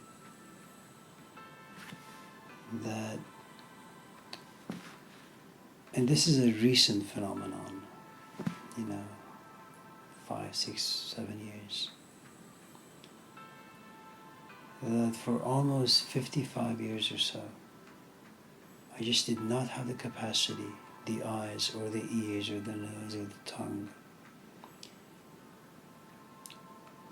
to understand what parents go through, what frustration is for them, how it's expressed, what is fear that lives inside them, how is that expressed, the worries,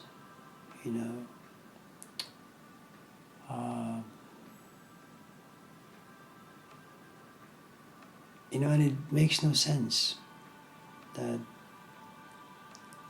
why is it that 5 decades needs to pass for you to understand something so simple,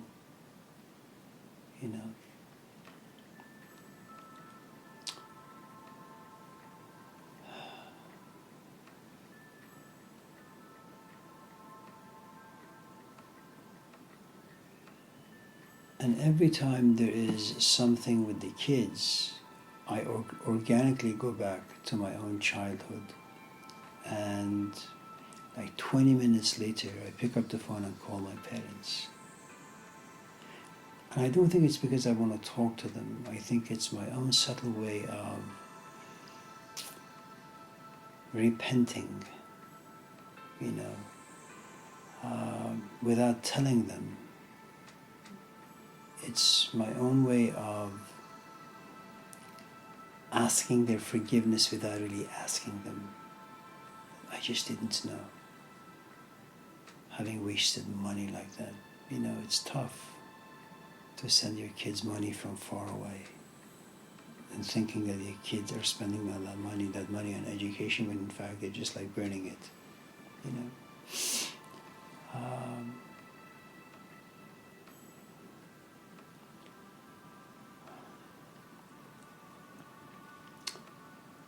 I think that's the difference between intellectual understanding and experiencing something and then embodying that experience and unpacking it and feeling it and then understanding it with your mind. There's so many steps you gotta go through.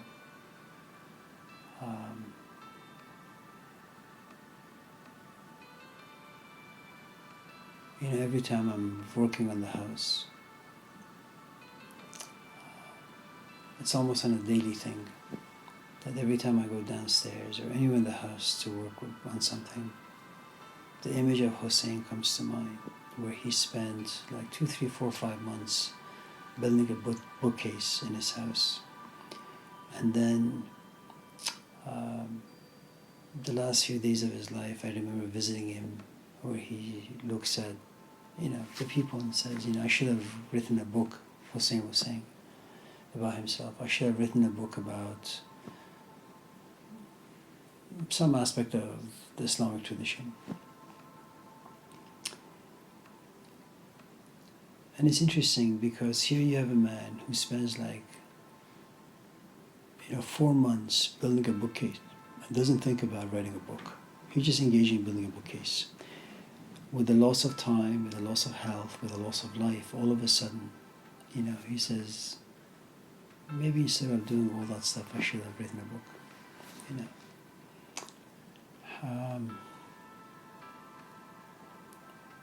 And every time I'm working downstairs, I say to myself, just in case something happens to your heart, just in case something happens to your body, just in case something falls on your head, no doubt, you'll be on your deathbed. You'll say to yourself, the stuff you're working on, maybe you should have just worked on that instead of spending 5 hours downstairs.